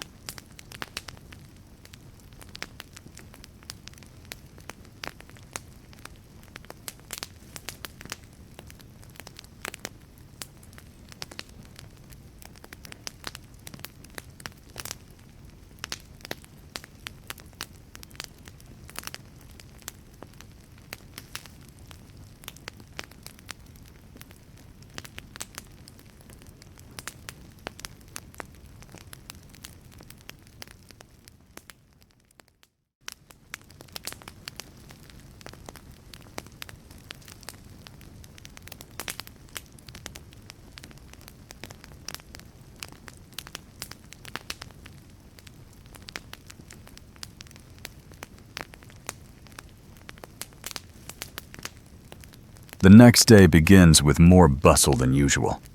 As you approach the quay, you hear the clamor before you see it. Shouts, laughter, the bray of a donkey, the clatter of wooden wheels across cobbles. Market day. The smell hits you first. A crowded chorus of salt fish, damp rope, fresh bread, and smoke from cooking fires curling into the air. Nets are still stretched across stakes, but now they serve as backdrops to commerce rather than quiet repair. Stalls line the edges of the harbor, rough planks balanced on barrels, canopies patched with whatever cloth could be spared. Fish, of course, dominate. Baskets of herring, cod, and mackerel piled high, their scales flashing like coins in the morning sun. Beside them, barrels of salted catch stand ready for distant buyers. Mainstream history records that these markets were lifelines, drawing merchants from inland towns who came to bargain for fish that would fill their own markets days or weeks later. Without this daily chaos, trade networks would collapse, and with them, much of the medieval diet. You weave through the crowd, dodging a woman carrying a basket of rye loaves and a boy struggling to keep hold of a goat. The air buzzes with voices, dialects mixing as traders from neighboring villages argue prices. Coins clink, knives scrape fish bellies, and gulls scream overhead, impatient scavengers waiting for scraps. The boy with the feather runs ahead, brandishing his newest treasure, the rusted nail from yesterday's wreck, and tries to trade it for a piece of dried apple. The vendor shakes her head, amused, but slips him a slice anyway. He beams. declaring his nail must carry more value than gold. You shake your head, but silently admire his ability to barter with sheer confidence. A group of women sit near the quay, stringing fish onto lines for drying. Their hands move quickly, almost musically, threading sharp fins and slippery tails. One of them pauses to tell you about the market's unwritten rules. Never haggle too long, never mock another's catch, and never let a coin pass without at least one joke attached. She grins, flicking a fish spine toward a gull, which snatches it mid-air. Your first joke of the morning escapes when you glance at a stall offering fresh fish and mutter that nothing lying on cobbles all morning can still be fresh. The vendor overhears, laughs, and tosses you a small sardine, daring you to prove yourself wrong. You chew carefully, deciding it tastes more like salt and bravado than freshness. Nearby, a merchant from inland displays a purse of coins, clinking them as he inspects barrels. His voice is loud, insistent, but the fisherman remains stubborn, refusing to lower prices. Mainstream history tells us that such negotiations were more than simple trade. They were power plays. The inland towns depended on the coast for supply, while the coast relied on their silver. Each barrel of herring carried both food and leverage, each bargain a tiny war. Historians still argue whether these markets favored the fishermen or the merchants. Some evidence suggests fishermen maintained control by forming guilds that regulated prices. Others argue that merchants, with their deeper purses and wider networks, ultimately dictated terms. Watching the standoff here, you suspect both sides walk away convinced they've been cheated, which means the balance is probably fair enough. The boy darts to another stall, eyeing bright copper coins glinting in the sun. He asks loudly why the king's face is stamped so poorly, insisting the gulls could carve better. Laughter ripples through the crowd, though one man warns him to be careful. Mocking coins can be as dangerous as mocking kings. Still, the joke lingers, proof that even currency cannot escape scrutiny. You pause at a table where an older woman sells odd trinkets, shell necklaces, carved bone charms, bits of colored glass, polished smooth by the sea. She tells you sailors buy them for luck, swearing they ward off storms. You pick up a piece of glass, green and translucent, shaped like a droplet. It feels cool and strangely comforting in your palm. She winks, insisting it once belonged to a mermaid. You know better, but you buy it anyway, because sometimes belief is worth the coin.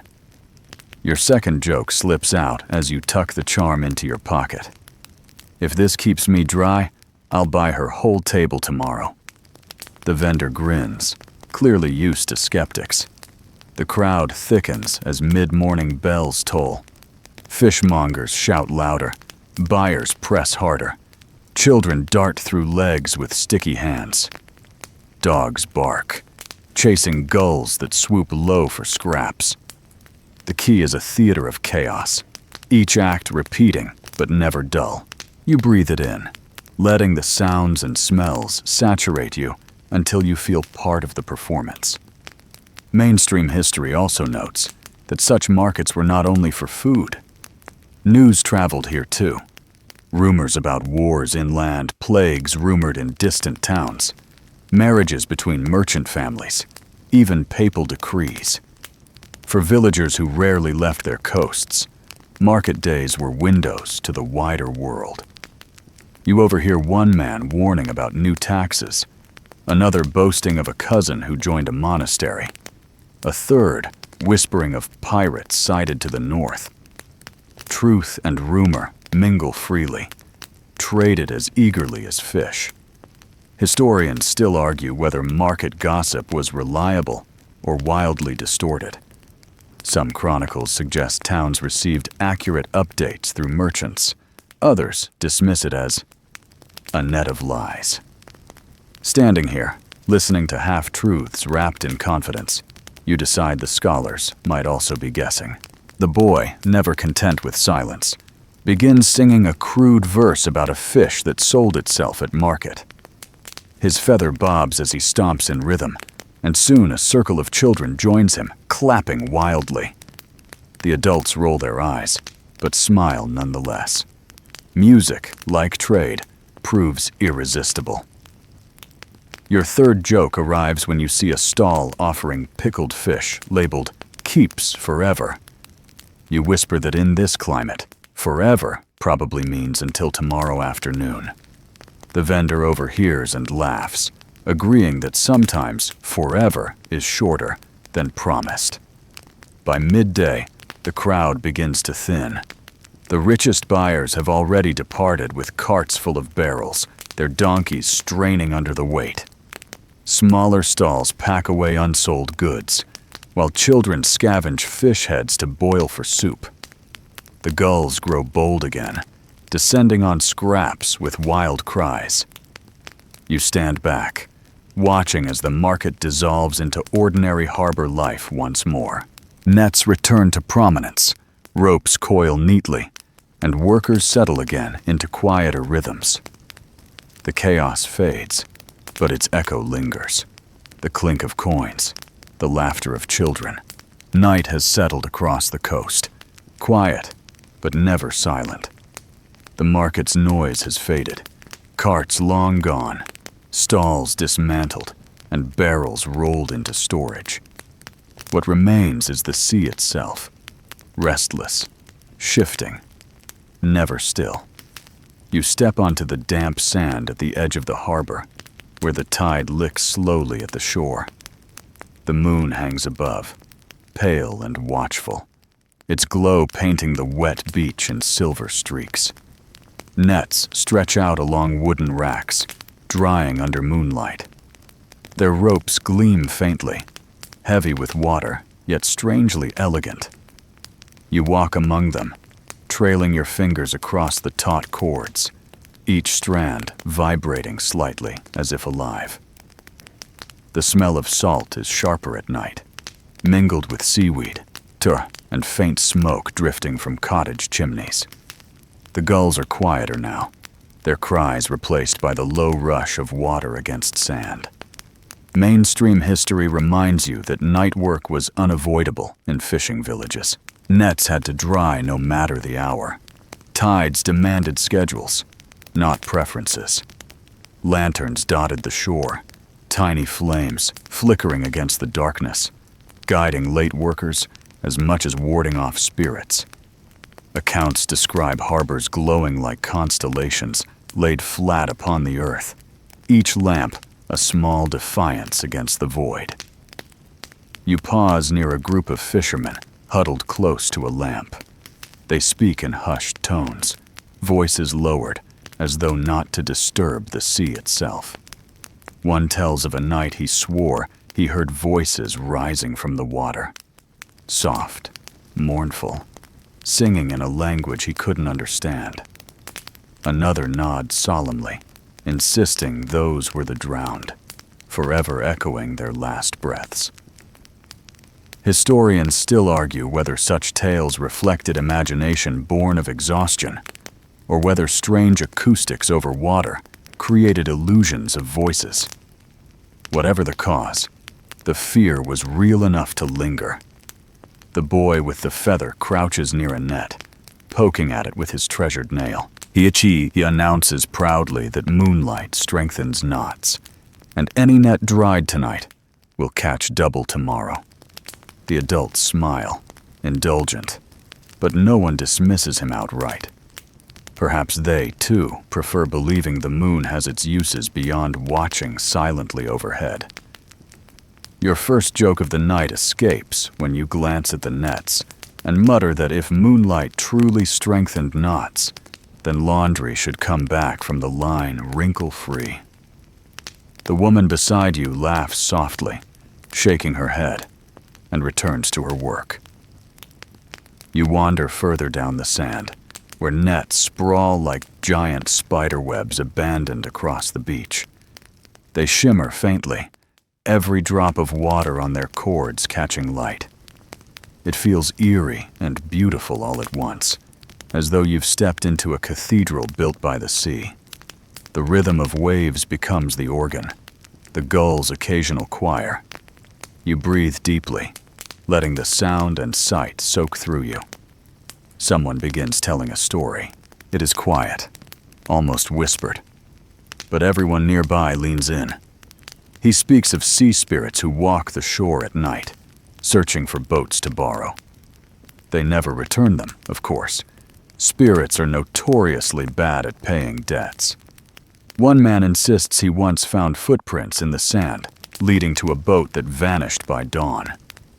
Historians still argue whether such stories masked theft by desperate neighbors or simply offered explanations for boats lost to tides. Whatever the truth, the tales endure, echoing across centuries. The boy listens wide-eyed, feather trembling in his hand. He declares he will guard every boat tonight, standing watch with his nail like a knight's sword. The group humors him, though you notice more than one person glances nervously toward the water. Even skepticism softens under moonlight. Your second joke sneaks out as you whisper that perhaps the spirits only borrow boats because they're tired of swimming. A few chuckles ripple, though one man mutters that laughing at spirits tempts them closer. You decide not to test the theory further. The tide pulls higher, licking at the edges of the nets. Workers lift them slightly, careful to keep them dry. You join, gripping damp cords, feeling how heavy they've grown. Water drips steadily, soaking your boots. The nets resist, as though reluctant to leave the sea's grasp. You pull harder, muscles straining, until they sag safely on the racks again. Mainstream history notes that drying nets was as vital as mending them. Without proper drying, hemp rotted quickly, leaving fishermen vulnerable to sudden breaks at sea. Entire guild rules revolved around net care, with fines for negligence and praise for diligence. A careless night could mean a ruined season. The boy insists that if you hum while drying nets, the cords remember the tune and lure fish to it later. He demonstrates, humming loudly and off-key. Others laugh, but a few quietly hum as well, just in case. You find yourself humming too, letting the vibration carry into the rope beneath your hands. Your third joke appears as you imagine fish swimming along tomorrow, hearing the nets hum and deciding to join the concert. You chuckle softly, shaking your head, but the thought lingers, lightening the heaviness of labor. The moon climbs higher, its reflection shimmering across the water. The harbor quiets further, workers drifting back to cottages one by one. Lanterns wink out, leaving only a few scattered flames. The sand grows colder beneath your boots, and your breath rises in pale clouds. Nets sway faintly in the breeze, their shadows stretching across the beach like fingers. You linger, unwilling to leave just yet. The sea whispers steadily, drawing lines of foam across the sand, erasing and redrawing them endlessly. The wreck from yesterday feels distant now, reduced to memory. Tonight belongs not to loss, but to the strange calm of moonlit labor. Historians still argue whether villagers truly believed in sea spirits or simply enjoyed frightening each other with stories.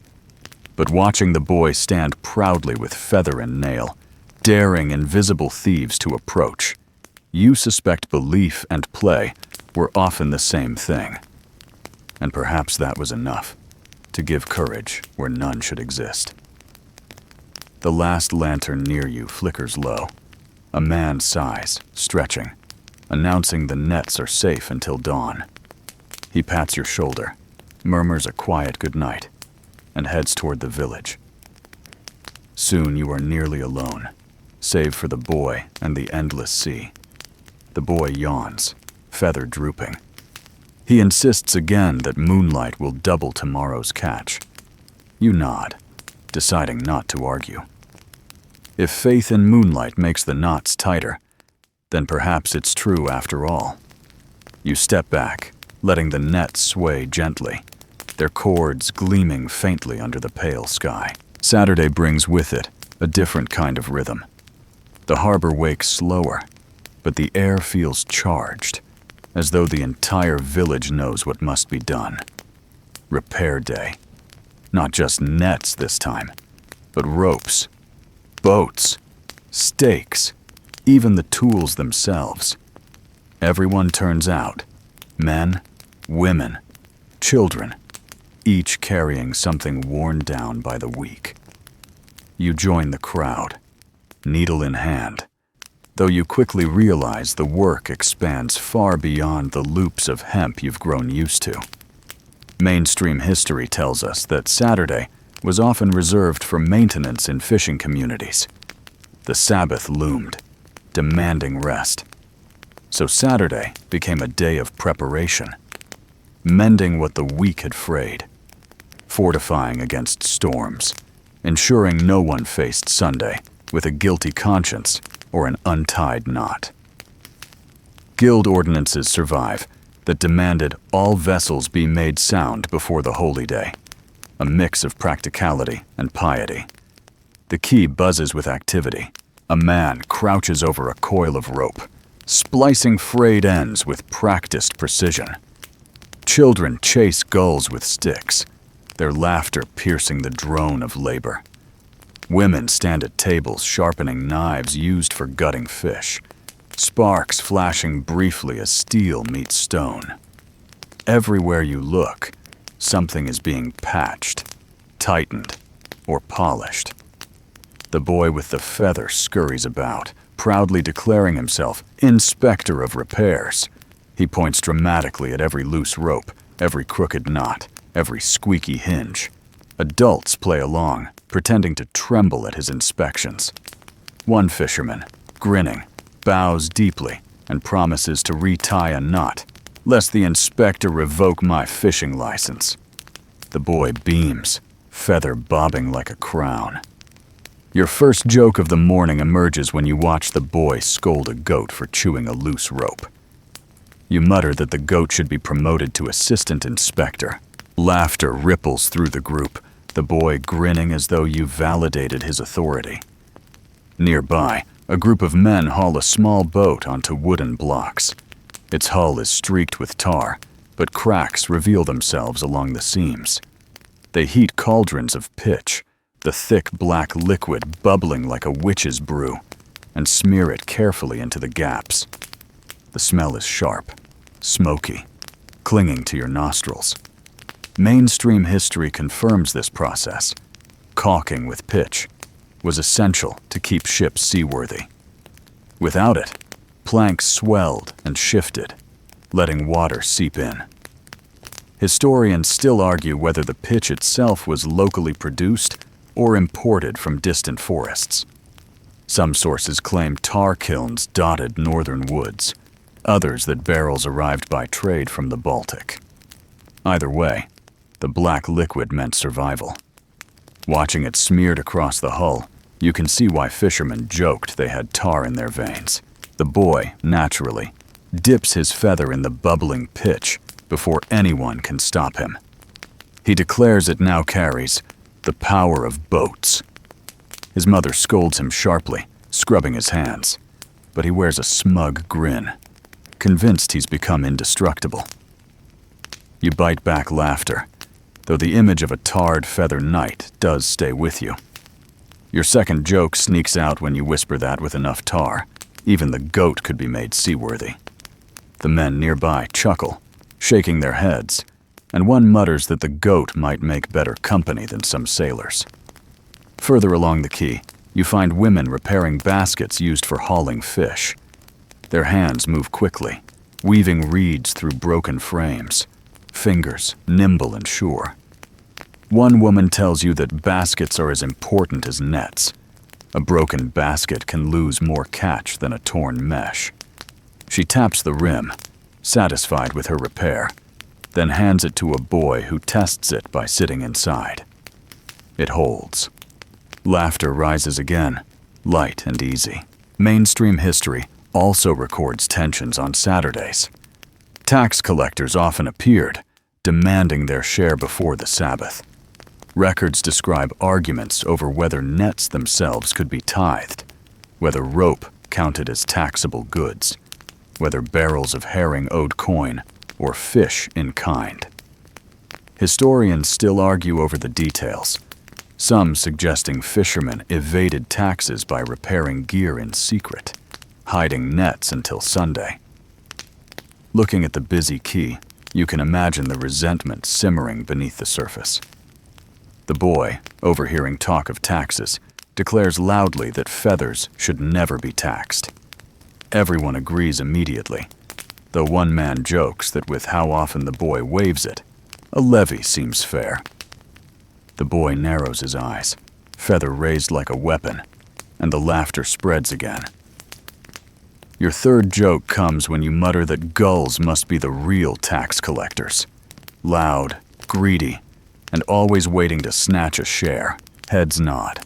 Laughter follows, and someone tosses a fish head toward the birds, who descend in chaotic agreement.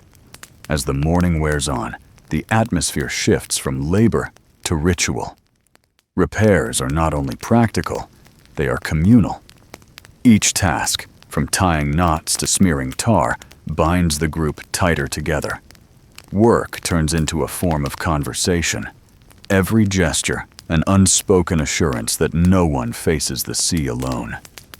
The boy struts proudly with his tarred feather, inspecting nets, baskets, and boats. He waves it at you, insisting you've missed a knot. You retie it dutifully, though you suspect the knot was fine. He nods gravely, satisfied, then marches off to scold another adult. His play mirrors reality, oversight, inspection, accountability, but softened into laughter. Historians still argue whether these communal Saturdays were driven by necessity or tradition. Were they deliberate rituals to strengthen community bonds, or simply practical responses to endless wear and tear? Perhaps both.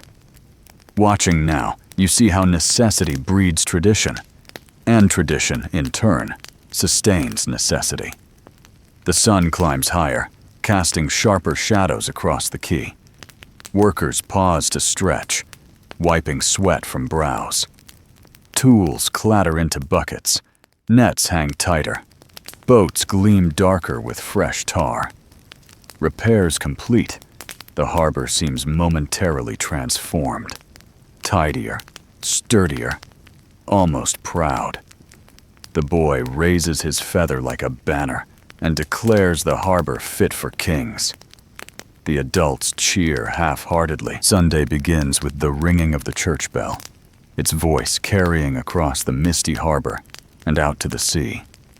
The sound is slow, deliberate, as though reminding everyone that this is the one day set aside for something other than nets and boats.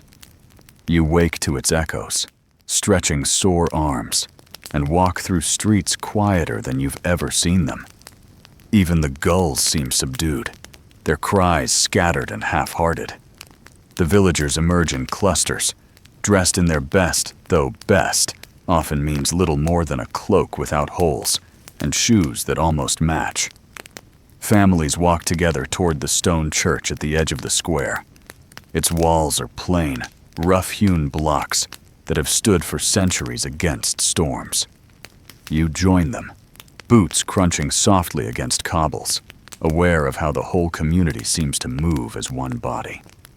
Mainstream history tells us that the Sabbath was a serious matter in medieval Europe, particularly in fishing towns where labor never truly ceased. Records show strict ordinances forbidding work on Sunday, save for emergencies. Guild fines punished anyone caught mending nets or gutting fish. The idea was clear. Rest belonged to God, and to ignore it was both sin and folly. You step inside the church, the air cool and heavy with the smell of damp stone and beeswax candles. The villagers murmur prayers, their voices low, blending into a kind of tide themselves. Light spills through narrow windows, painting stripes of gold across rough pews. The boy with the feather sits near the front, fidgeting, his mother tugging his sleeve to keep him still. He has polished the feather for the occasion, though its bedraggled edges betray its true age. The priest begins his sermon, words echoing against the high ceiling. He speaks of humility, of patience, of gratitude for the sea's bounty. Some listen closely, heads bowed. Others stare into the middle distance, minds drifting back to nets drying outside, to barrels waiting for market, to storms always threatening on the horizon. Historians still argue whether sermons in fishing towns were truly about faith or cleverly disguised reminders to obey trade regulations. Perhaps both. Your first joke of the morning bubbles up as you imagine the priest beginning with, "Today's reading is from the Book of Herring, chapter 2. Thou shalt not tie knots on the Sabbath." You smother a grin, careful not to draw attention. When the service ends, the congregation spills out into the square. The mood lightens instantly. Children dart between legs. Laughter replaces hymns, and voices rise once more. The smell of bread drifts from cottages where families prepare their Sunday meals. Some carry baskets of vegetables, others small cuts of meat reserved for the rare day of indulgence. The boy waves his feather at you, declaring proudly that it behaved in church, though he swears it hummed along with the hymns. You nod gravely, as though feathers. Humming in sacred spaces is entirely normal. Families gather along the beach after the meal, walking slowly, some barefoot in the sand. Nets remain untouched, boats rest quietly, and for once, the harbor feels at peace. The gulls squabble lazily, less desperate than usual, as though even they sense the shift. Mainstream history notes that Sunday was not only a day of rest, but also of subtle negotiation. Villagers discussed taxes, marriages, alliances, all under the cover of leisure. Decisions shaped beneath church spires, often carried into the harbor by Monday. Even rest was political. You walk beside a group debating whether tides follow the moon's will or God's alone. One insists the moon pulls the waters like a rope, another that God moves both moon and sea with equal ease. Historians still argue whether medieval people understood lunar influence or simply folded observation into theology. Either way, the debate ends with laughter and a half-serious promise to ask the priest next week. Your second joke surfaces when you point out that whichever power controls the tide should also be blamed for wet boots. The group chuckles, nodding in agreement, as though divine responsibility now includes soaked socks. Children build small castles in the sand, decorating them with shells and seaweed. One girl insists hers is stronger than the harbor wall. The boy with the feather challenges her, planting his feather proudly atop his own sandy fortress. A mock battle begins, waves eventually claiming both. The children squeal, but their laughter carries far, warming the cool air. Historians still argue whether Sunday leisure in villages like this offered genuine rest or simply disguised work. Some records mention men strolling the shore while quietly scanning nets, women gossiping while gutting leftover fish, for supper only. Here, though, you see rest woven into ritual. No one mends, no one trades. The pause feels deliberate, precious. You sit on a stone near the water's edge, letting the waves wash near your boots. The sea looks calmer today, its surface silver under the muted sky. It breathes steadily, as though even it has agreed to take a slower rhythm. Your third joke comes quietly, as you imagine the sea itself resting on Sundays, stretching its waves and muttering, "Finally." A day off from swallowing boats. You chuckle softly, the sound lost in the rush of surf. The afternoon drifts by gently. Families linger on the beach, some napping against the dunes, others singing low songs, voices blending with the tide. A group of older men play a game with stones, flicking them into circles scratched into the sand, arguing rules loudly but cheerfully. As the sun dips lower, bells ring again, marking the evening. The villagers rise slowly, gathering children, brushing sand from cloaks. The beach empties, leaving only footprints and abandoned shells. The boy waves his feather one last time, promising to guard the harbor until dawn. His mother drags him home by the sleeve, but his grin lingers. You remain a little longer, watching the tide erase the day's footprints. The sea resumes its quiet work, indifferent but steady. Nets sway gently on their racks. Boats creak faintly. Gulls call overhead. Tomorrow, the harbor will wake busy again, labor returning, voices rising. But tonight, for just a few hours more, peace reigns. Historians still argue whether Sundays truly offered escape from labor, or whether the anticipation of Monday spoiled the rest. Yet here, with moonlight softening the shore and laughter fading into cottages, it feels genuine. A pause in the endless rhythm, a breath before the next knot is tied. You rise at last, cloak brushing sand, and walk back toward the village. Behind you, Monday morning carries with it a sense of return. The stillness of Sunday lingers faintly in the air, but already the harbor is awake again, bustling with the noise of labor. The bell has barely finished its first toll when workers gather at the quay, ready to set hands to tools. You stretch your arms, feeling the ache of previous days, but also a strange comfort in the predictability of it. The nets wait where they were left, swaying faintly in the dawn breeze, like patient animals ready to be fed with more knots. Today, though, the mood feels different. There is a quiet energy running beneath the work, a mixture of fatigue and satisfaction. It is the last day of the week's cycle, the final round of mending before boats carry the repaired nets back to sea. Each person seems aware that whatever knots are tied today will determine how much food finds its way into the village this coming week. You pick up your needle, winding the twine, and set to work with renewed concentration. Mainstream history tells us that fishing towns often worked to cycles: repair, rest, sail, return. Each part was essential, each dependent on the other. A broken net meant wasted voyages. An untarred boat meant danger in storms. Labor was survival, but survival required rhythm, and rhythm required memory.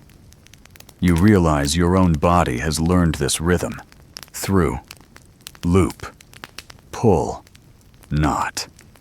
Your hands move almost before your mind directs them, as though the chords themselves have trained you.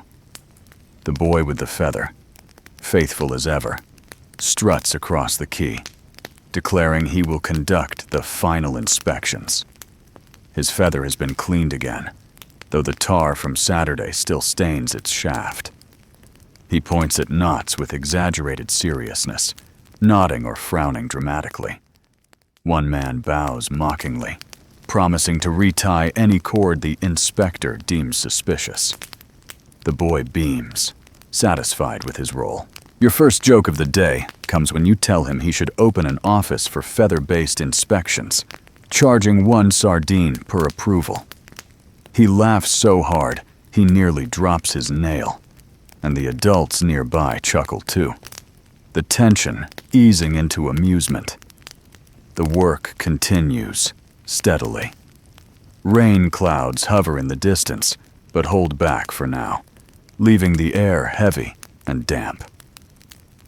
The smell of tar, hemp, and fish clings stubbornly, as though it has become the harbor's permanent perfume. Nets stretch across wooden frames, their patterns of squares mesmerizing in repetition. Each repaired section blends into the old, scars hidden by new stitches. You run your hand over the mesh, feeling the strength return where weakness once threatened. A fisherman near you tells a story of a voyage years ago when a poorly mended net tore wide open at sea, releasing an entire night's catch. The men wept, he says, watching the silver mass vanish back into the waves. Ever since, he ties every knot twice, no matter how tight it feels.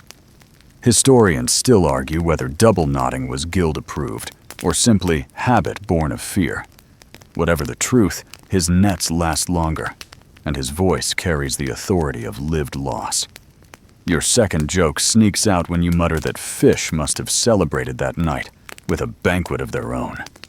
The fisherman grins, shaking his head, but the boy bursts into laughter, demanding details about what fish eat at parties. You reply, "Seaweed cake, obviously." He declares this fact official and adds it to his feathers, records. The gulls wheel above, noisier today, as though eager for the boats to sail. Their cries slice through the air, harsh but somehow companionable. They know what the nets promise, and their patience grows thin. A woman curses at them, waving her arms, but they only laugh louder in their shrill voices. As midday approaches, the rhythm of the key intensifies. Knots are tied faster, voices rise louder, and the air hums with urgency. Today is not just about finishing repairs. It is about readiness. Boats lean at their moorings, timbers dark with tar, sails folded and waiting. Every patch tied into the nets means one less fear at sea.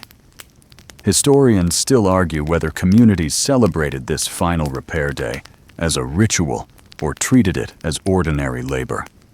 Some chronicles describe small feasts marking the end of a repair cycle. Others remain silent. Here, though, you sense the unspoken ceremony in every knot pulled, every joke shared, every story repeated. It feels like preparation not just for work, but for hope.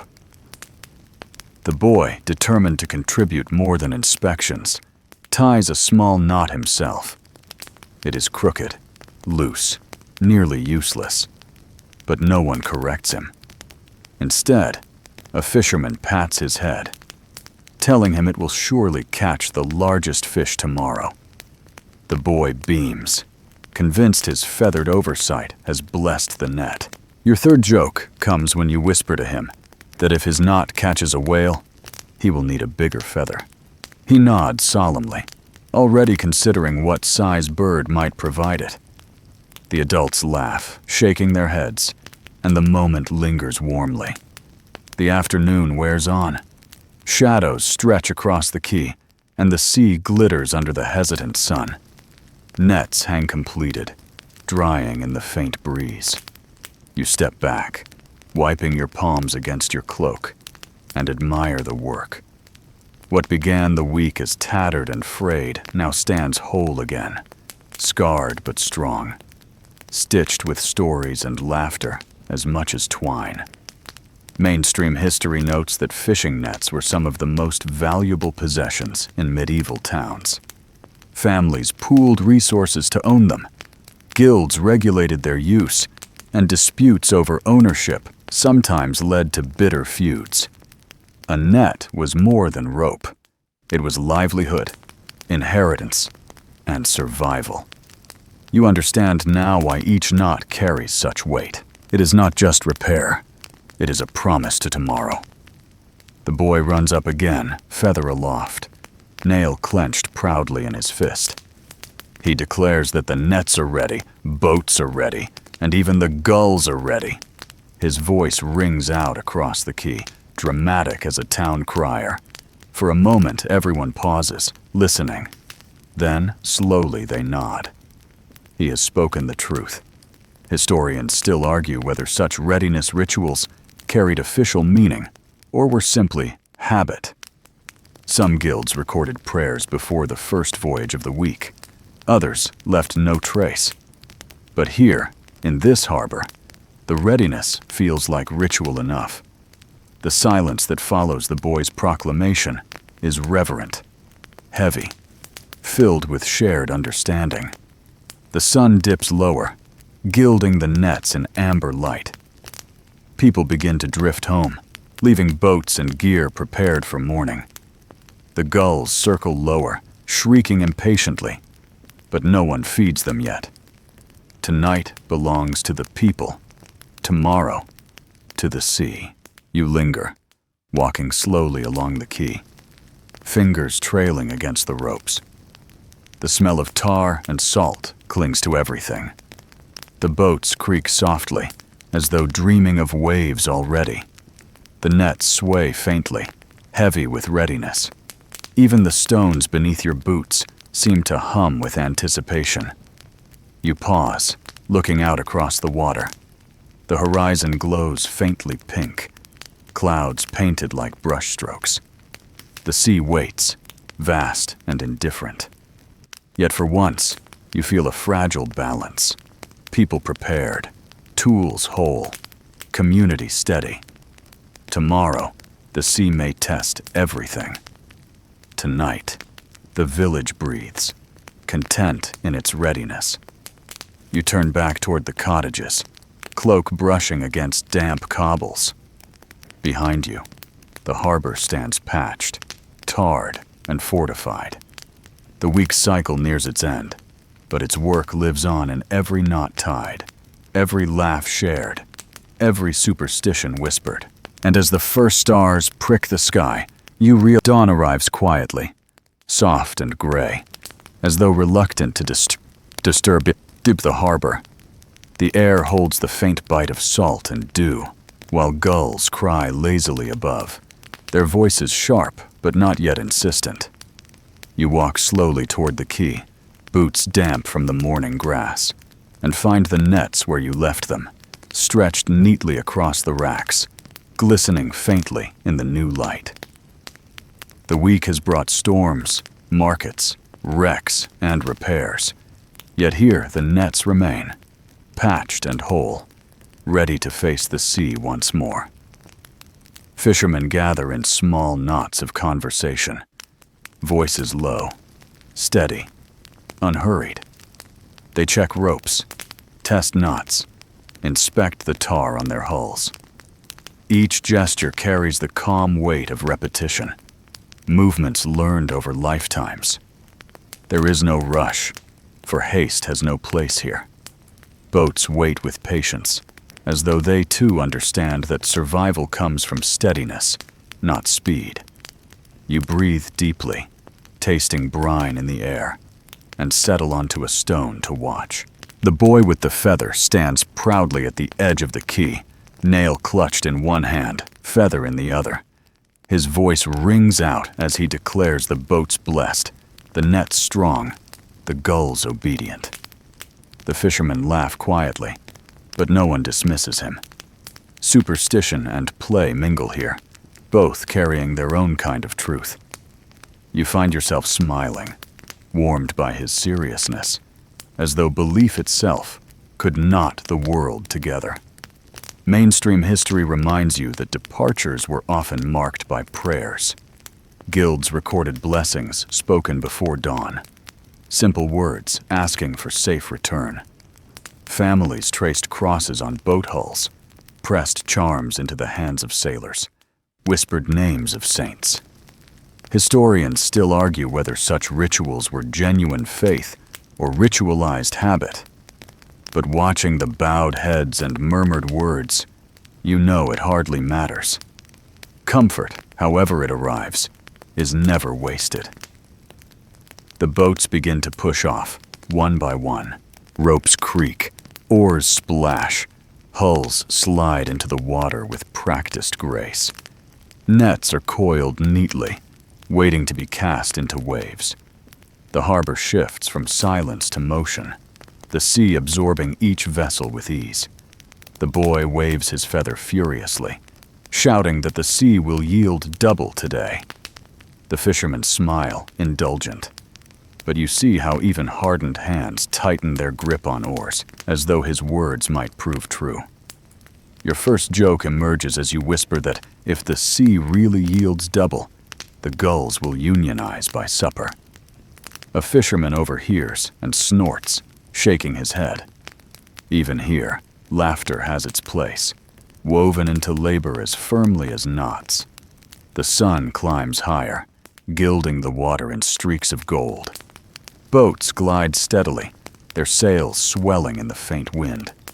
The harbor empties gradually, leaving behind only drying ropes, quiet gulls, and the echo of voices. You watch until the last hull vanishes into the horizon, the sea swallowing it without ripple, without hesitation. Silence deepens, broken only by the sigh of waves against stone. Mainstream history also tells us that returns were never guaranteed. Records list countless names of boats that sailed and never came back, families left waiting at the shore.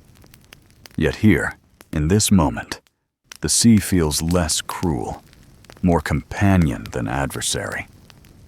Historians still argue whether fishing communities truly trusted the sea or merely endured it. You wonder if the answer is both, a coexistence of fear and necessity. The boy sits beside you now, feather resting across his knees. He speaks softly, promising he will one day command a ship of his own, strong enough to resist any storm. His certainty is unshaken, his faith larger than the horizon. You listen, nodding, unwilling to break the fragile dream.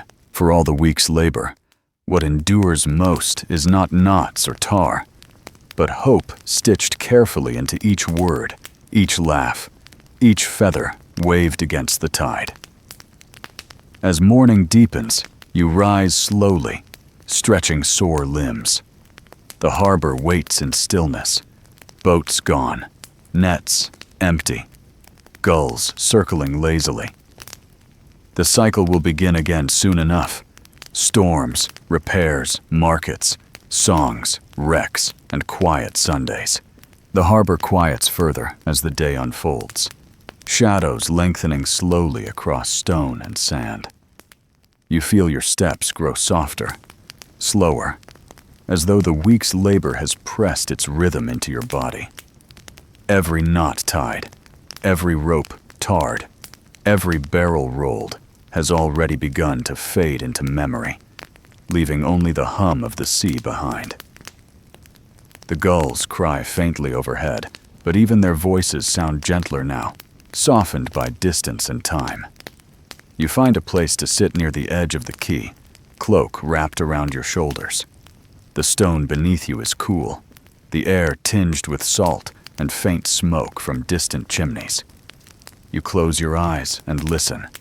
Waves rising, falling, rising again. The sound steadies your breath, lengthens it, carries you outward and inward all at once. Images drift across your mind like foam across the tide. The boy with his feather, tar bubbling in cauldrons, nets shimmering under moonlight, laughter rising after weary jokes. They come slowly, one by one, fading as quickly as they appear. Each image eases you deeper into calm. Each memory softens into a blur. The sea continues its endless lullaby, timeless and unbroken. Its rhythm folds into your heartbeat, its murmur into your thoughts, until separation vanishes and only stillness remains. You breathe more deeply, shoulders loosening, muscles softening. The harbor fades, the week dissolves, and all that lingers is quiet, steady, reassuring. Now dim the lights, maybe turn on a fan for that soft background hum, and let yourself drift. The sea is still here, the nets are mended, and nothing more is required of you. Rest is ready, and dreams wait gently just beyond the shore.